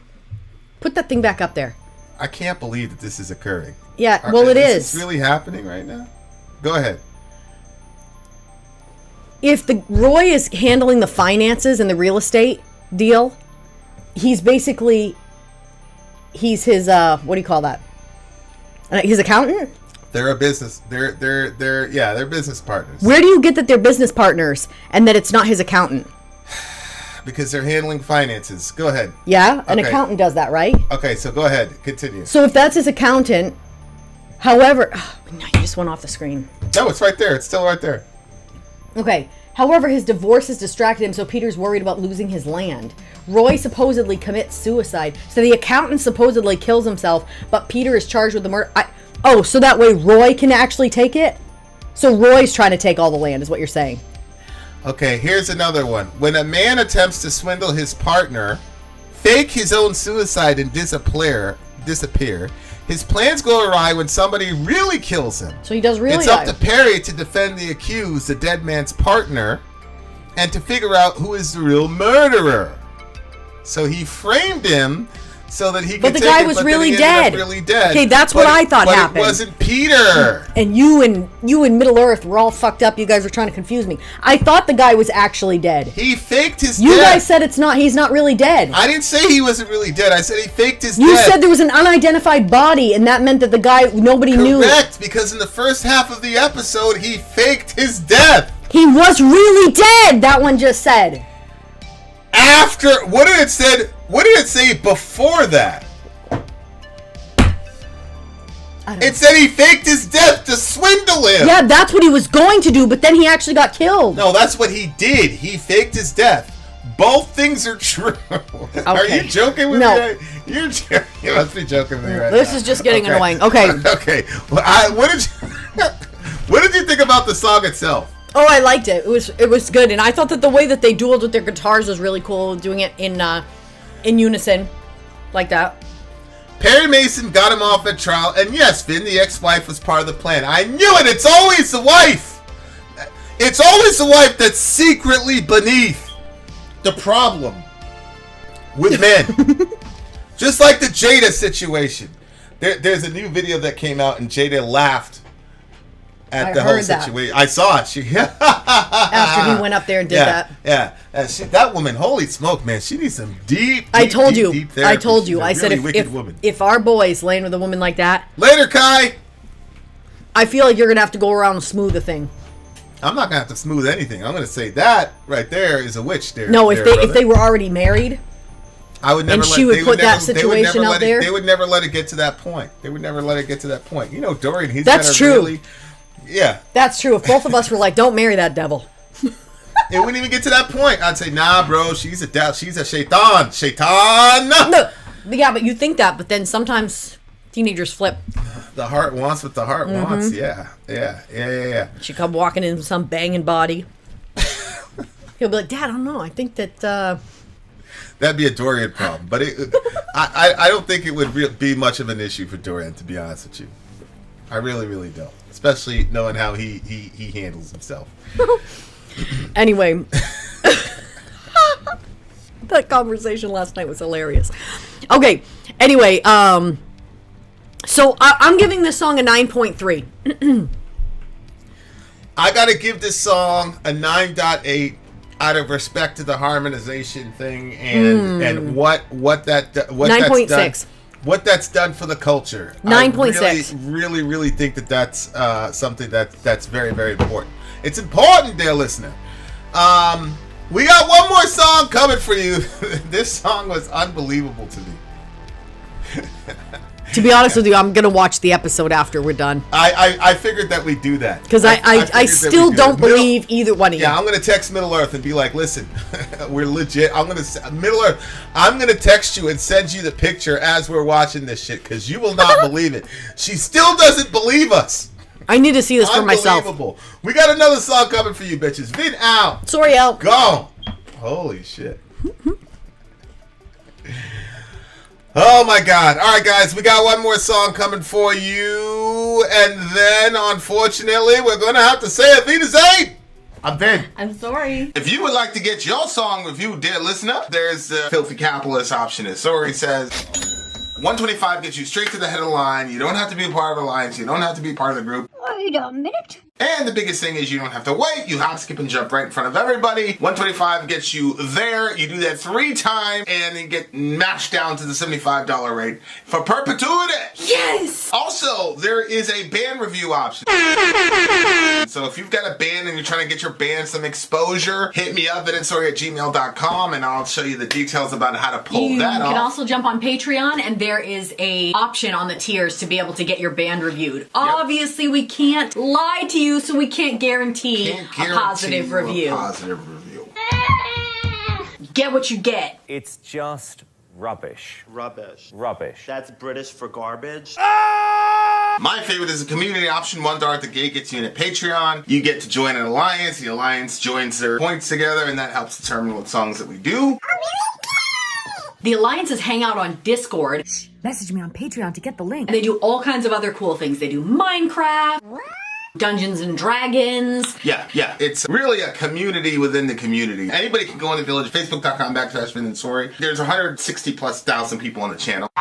What's cool about the Discord is that it offers a real opportunity for community connection, friendship, that type of thing. And it's on Discord, so if you're not a Facebook person, it's for you. You start off at $1. Right. Plus you get exclusives. SORI and I are working on a song. So the first 15 seconds of that was on Patreon. Also, at $15 tier and above, when we actually debut the video, they're going to be there live with us. There you are, dear listener. Buy our merch. Buy our merch indeed, it shall lead them. Yes, to buy our merch. Yes, dear listener. The multi-generational stream is Yes. coming to a close, ladies and gentlemen. But Yes. it's not a complete close because we still are at the beginning of a review, and we do know how much Vin and Sori like to talk. Also, it's inspired a Perry Mason thingamajiggy. So there you go. Okay. Okay, so the last song that we have is Lovebites' Holy War. Yes.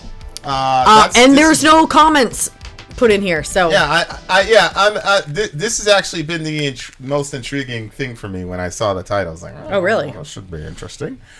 Song notes: crazy guitars, synchronized and solo handoff. Same deal, but add galloping riffs. I see. So that's the generational thing of harmonizing guitars. So I'm assuming this group is going to be a newer group. The previous group was an older group. I see what you did there. Multi-generationality. Okay. I see. All right. But by Holy War, let's do it. They're girls? They're a girl singer? Whoa, the whole band is girls. Okay. Yay! This is your song.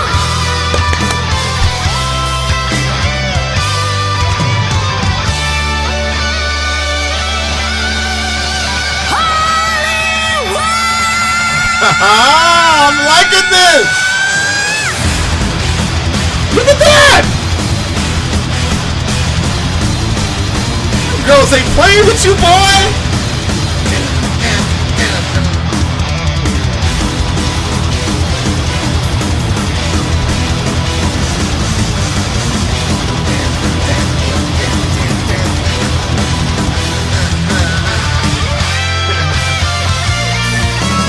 Already did.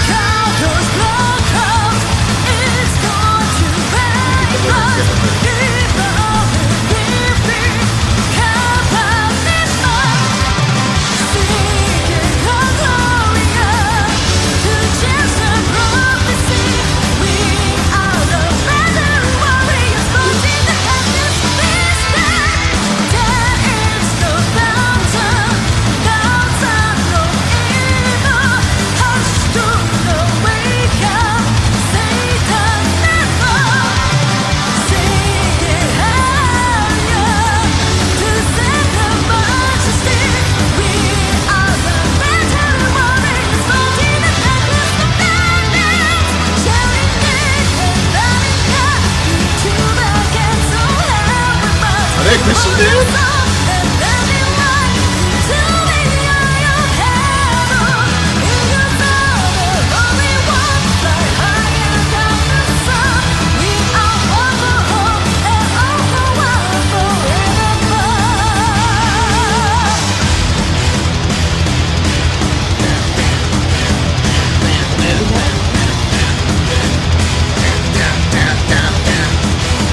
Let me find out these girls are rocking like this. Okay, girl, I see you.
Okay, Shorty, let me hear you talk. Whoa!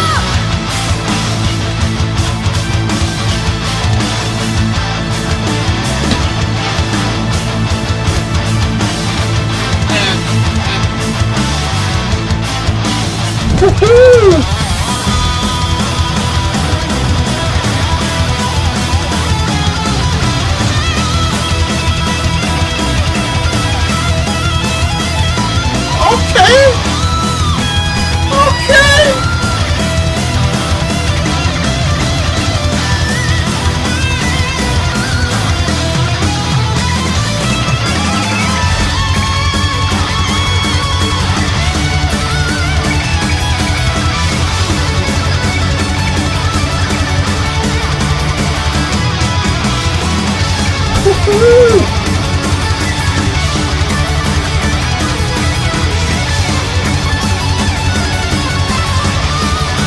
Wow.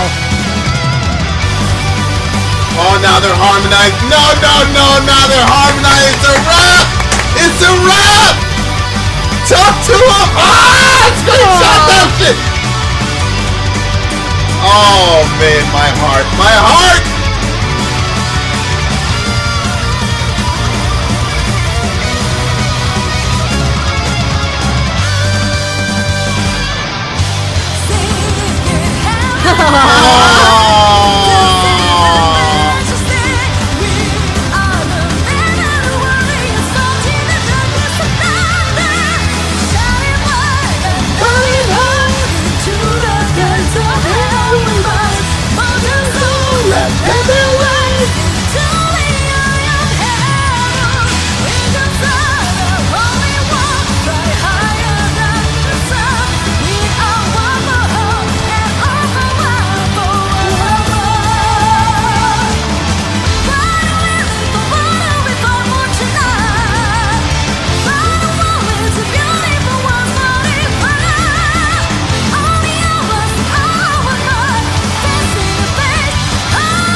Whoa, man.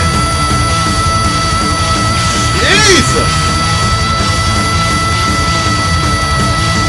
Jesus.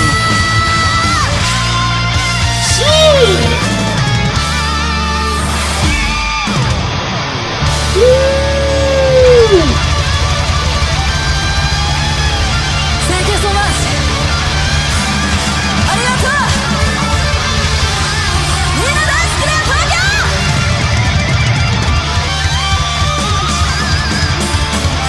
See you next time. Good night.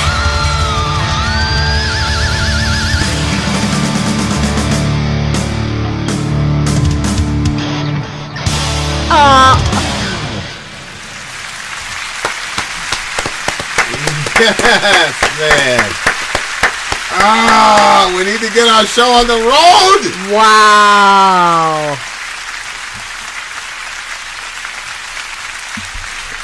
Oh, we must have, there it is. Yep. Yeah, he thought he'd get away with it. Yeah.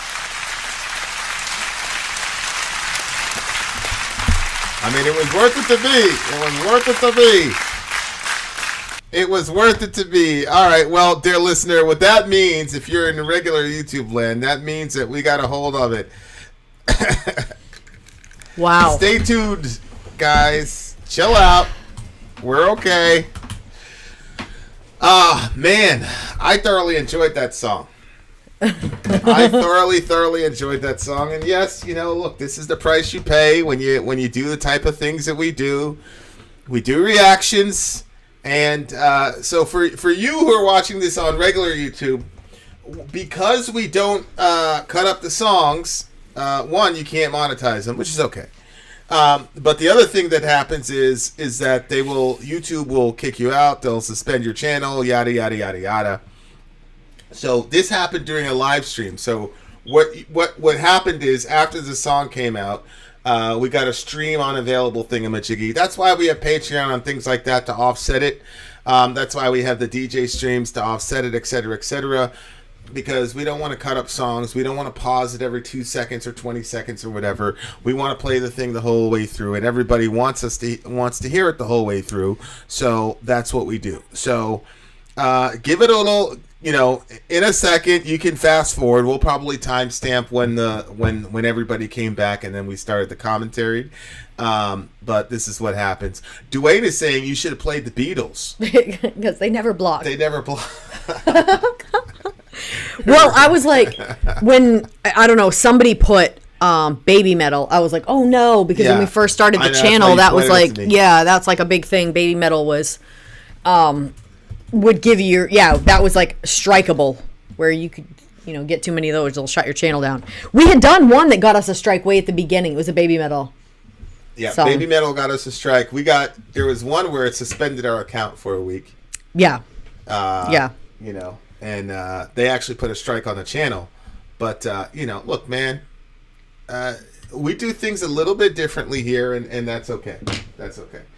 But just for future reference, guys, if you have a suggestion, please try not to make it an official song from an official band, because that puts our channel in peril. But again, it's a big balancing act, and it's a risk we're willing to take. So, Middle Earth, don't feel bad. Just guys, you're gonna have to let us know when when you see us, because there it is. Okay. I think we've returned. Oh my gosh. So the entire stream got blocked. So there you go. But it looks like we're back. Type 22 if you can see us. Type 22 if you can see us. People see us. All right. So that song was pretty ridiculous. I'm blown away. Those they were girls really good. Yeah, at what they do. Hella talent, bro. I love the way that one girl's hair was. The one with like the solid braids. Yeah, it was so cool looking. One of the guitarists. It was very like. I was like, ooh, that's something I could do, because her hair was dark underneath and then she had the blonde on top of it. My mom went blonde for like the longest time. I look a lot like my mom. That worked for her too. So. Your mother's still blonde, isn't she? Well, yeah, that's true. She is. But she was like blonde at one point that was like the 80s. Like Norwegian blonde. 80s blonde, yeah. Oh, I see. Yeah. I see. Okay, so yeah, that was really fun. They played really well together, and it was really cool seeing like just like an all-girl band, and they were like. Yeah, where are they from? Are they Korean? They were with the best of them, like the way that they played and the way that they handled their instruments. Yeah, they're definitely not playing around. Yeah, and the way that they're, I thought it was so interesting that their costumes were like, some of their costumes looked like, like dresses from, like Disney type of thing. You know what I mean? Like it didn't look like it was like metal, but it was. And they were, I don't know. Neil is saying that they're pretty sure they're Japanese. Yeah, I'm looking at them right now. They're from Japan. Go ahead. So that was, I thought they did really, really well. And I don't like power metal. Very talented. I don't like power metal as a genre, but holy moly, they did such a good job. That girl... So, Vinny and I are working on a song right now. Well, one of the few songs we're working on. And there's one part that for the life of me, even if I practice it a lot, eventually I'll get it. But I can't seem to get my breath work right for it. And I'm like, I see this girl like going on forever. I know. And I'm like, there's something wrong with me. That was a long time to put that powerful of a sound out. I was like, well, she probably practices a lot, and she was smaller, she probably practices. You would think that her lungs would be. She takes it really seriously. She probably practices a whole lot. I mean, maybe at least an hour in a day. I see. I mean, who knows? Who knows what a person? Who knows what potential a person has? That's so true. Wow. If they would just dedicate themselves. Interesting. To the craft. Yes.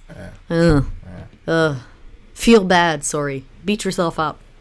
Stab yourself in your own heart. What was the band? The band was Lovebites. Lovebites. The name of the song was Holy War. Yeah. Which the line was like, what are we fighting for? What are we fighting for? What are we living for? What are we fighting for? The world is still worth fighting for tonight, or something like that. It was a good line. Oh, yeah. Okay. It was a good line because, I've got a friend, we talk about all the crazy shit that's happening on the planet, and he's convinced the world is going to be subsumed in a nuclear deluge, and I'm like, nah, man, like that's not going to happen. And it's not just wishful thinking. Like I truly believe that we're going to figure it out. But right. And so like all of the I thought baby metal was a genre. Sorry. No, baby metal is a band. Yeah, I thought it was a genre. Oh. Yeah, but all the back and forth and all the whatever, it's like, nah, man, like eventually I feel like humanity, we're going to figure it out how to treat each other. There is shit worth to fight for. And, look, there is good and evil in the world. And so it's like we're engaged in a holy war and yada, yada, yada. And, there's the, Islamic concept of jihad. And I think it was after, don't ask me to quote the hadith, but they just Fatih Mecca. They just conquered Mecca basically, and there's a story is told to Muhammad like Ya Rasulullah, the jihad is over, because they had been fighting with these people for almost 23 years basically, and they overcame them. Okay. And then he said, "La, but the jihad has just begun," because he was talking about jihad al-nafs, the jihad against yourself. You know what I'm saying? Yeah. And so it's like, we say like there's good and evil in the world in the sense of there's good guys over here and bad guys over here. Mm-hmm. But if we were to say there's good and evil in the world in the sense of looking at ourselves and saying there's good and evil in me and I'm in the world, hence there's good and evil in the world. You see what I'm saying? Yeah. That's a completely different story. So then you go to war with your own evil. Which is kind of what we were talking about before. Yeah. But, you know, in Christianity, you know, Paul talks about there's space for that. Crucifying the flesh. Yeah. And, you know, and it's in Paul's theology, the flesh is your dark side. The cool thing about it is because it's already part of our theology, then it's part of our thought process. So there's no sense in feeling condemned about it. It's just, okay, well, where do we go from here? But when people believe that they don't have darkness within themselves and that somehow they're the exception to that rule and it's other people that create the problems and other people this or that, well, then when you see the darkness in yourself, you don't really know what to do with it because you don't know, are you particularly like a worse person than other people? Or what do you actually do with that? So it's kind of like cool having it as part of your theology is you already have a space for it. So whether you see the darkness in your own heart or if you don't see the darkness in yourself, you know it's there. So you can say, okay, the fact that I'm not seeing it doesn't mean it doesn't exist because it does. And then you're more able to see more of yourself and know who you actually are. And also what you're capable of, because I think some great evils in this world have been done and committed because people didn't believe they were capable of doing it. Talk to him, brother, man. That's what Peterson was talking about. He was talking about this book about these German. They were originally German police, but then they ended up having to. Like their job was to like kill like 40 people a day or something. Well, what happened was they were put in a situation where they were like, okay, you're going to have to do whatever we ask you to do. And if they didn't want to do it, people didn't want to do, because they were essentially where they were killing pregnant women and everything, just executing people. But they were given the option to leave, but they didn't want to leave, not because they really didn't want to do the actions, but they felt too guilty to let their brothers do that action and leave them alone in it. So they stayed to kind of like not leave it to their brothers, but then like they all were participating in these horrible things. They said that they would, when it first started, I don't know if it continued on, they would just throw up and because they were so disturbed by the actions that they were participating in. Yeah, and so like if you the song is really cool because, you know, and again there's jihad al-nafs, whereas you have the jihad against yourself. Yep. And your own issues, or as Paul talks about it, you know, crucifying the flesh, which is, you know, you got to really hate someone to crucify them if you know anything about Roman culture. And so it's like. But the thing, it's a very complex system of theology because it's not self-hate, because Paul says, it is no longer I who sin, but sin living in me. So he's completely disassociated himself. Who I am is completely disassociated from the sin living within me. Yeah. So then I can go ahead and attack the fucking shit out of that guy because he's not me. You know what I'm saying? Yeah, exactly. And so like anything that's part of the old world is, you know, ego, destruction, apathy, hatred, greed, lust, all that. Anything that's part of the old world, I'll say, okay, I'm so disassociated with the old world that's not even me. And I can attack that. And to the degree that we kill the old world in ourselves is the degree to which we will manifest the new world in the quote real world. But as long as we think the problem is outside of us, then I think we're in a lot of trouble. So I mean, it was just demonstrated in that last review. It was so hopeful when she said that there's still something worth fighting for and all the rest of it. Like, I love that shit because, like I said, we're in a really precarious situation right now. We really, really are. I mean, nuclear war is actually possible. But I don't think it's going to happen because I do think we're going to figure it out. I really, truly do. You know, I got a friend and he goes, you know, he believes, he's like, this is the most dangerous time we've ever been in, blah, blah, blah, blah. I'm like, I get it, bro, but I do think we're gonna figure it out. I really do. But these girls apparently have been playing piano since like 3 or younger. The guitarist. Wow. You said piano? Yeah. Wow. So figure that out. Go ahead. Okay, so shout out to BC who says that, I could play like that, but I don't want to. Yeah, me too. But I don't want to. I like the part where they said, okay, wait a minute. Singing Gloria to change the prophecy.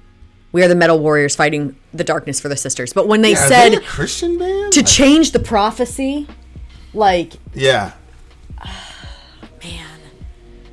Why? What's going on with you? I love that. Well, one, obviously, like, Christian prophecies, I mean, there's a lot of prophecies that were in the scriptures, and some of them were so accurate that people have a hard time believing that they were pronounced before the event actually happened because they're so clear. But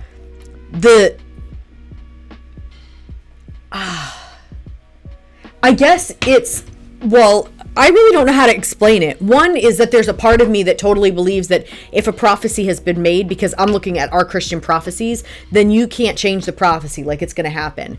But then, you know, coming from this other side where they're singing, oh, Gloria, to change the prophecy, like, almost like, you know, there's this negative prophecy.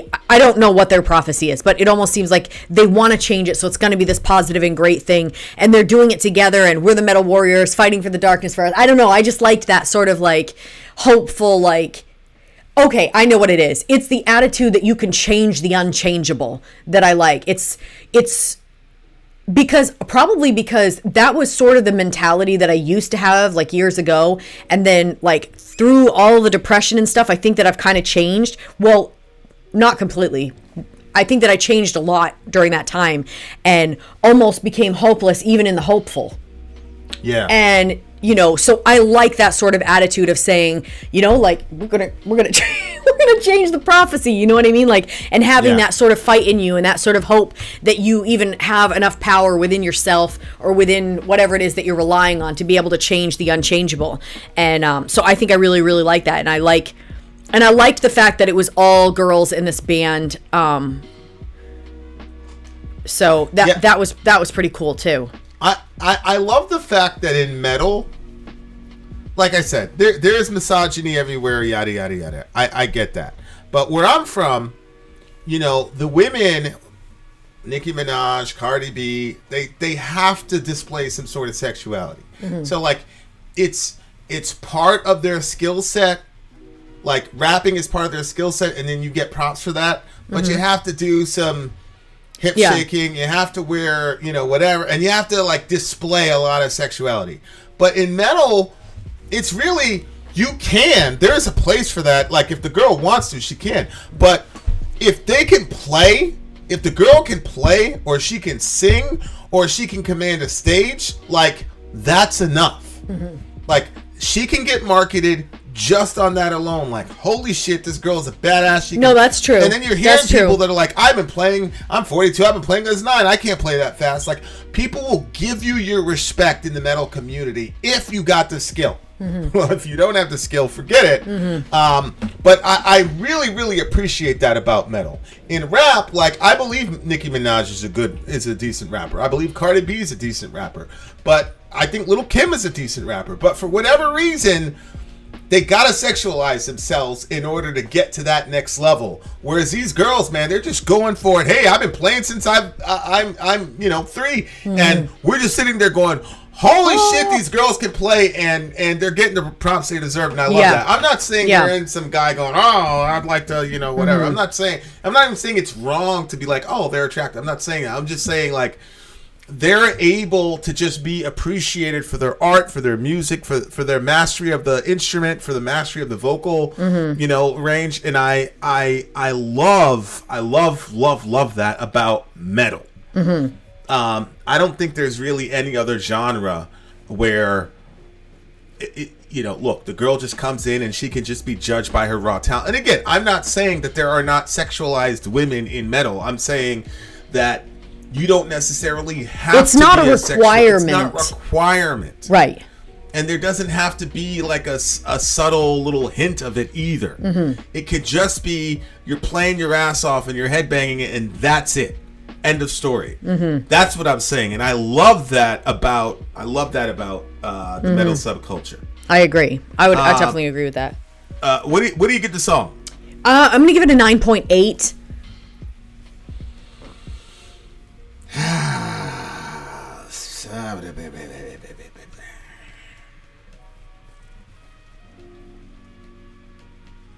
I'm going to give it a 9.8. I'll give it a 9.8 as well. I'll give it a 9.8. I think that's our first... You flinched like I was going to hit you. I think that's the first synchronized rating we've had today. It is. You were wrong all the other times. Rating with Neil, but that's about it.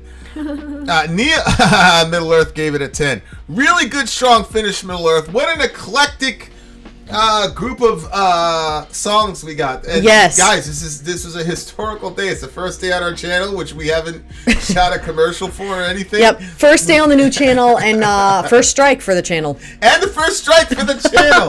Shout out to Middle Earth. Don't feel too bad about it. It's so bad. Oh man, oh man. Shout out to did you see he said sorry? He's like, sorry, don't feel sorry. Our live performance is more optional.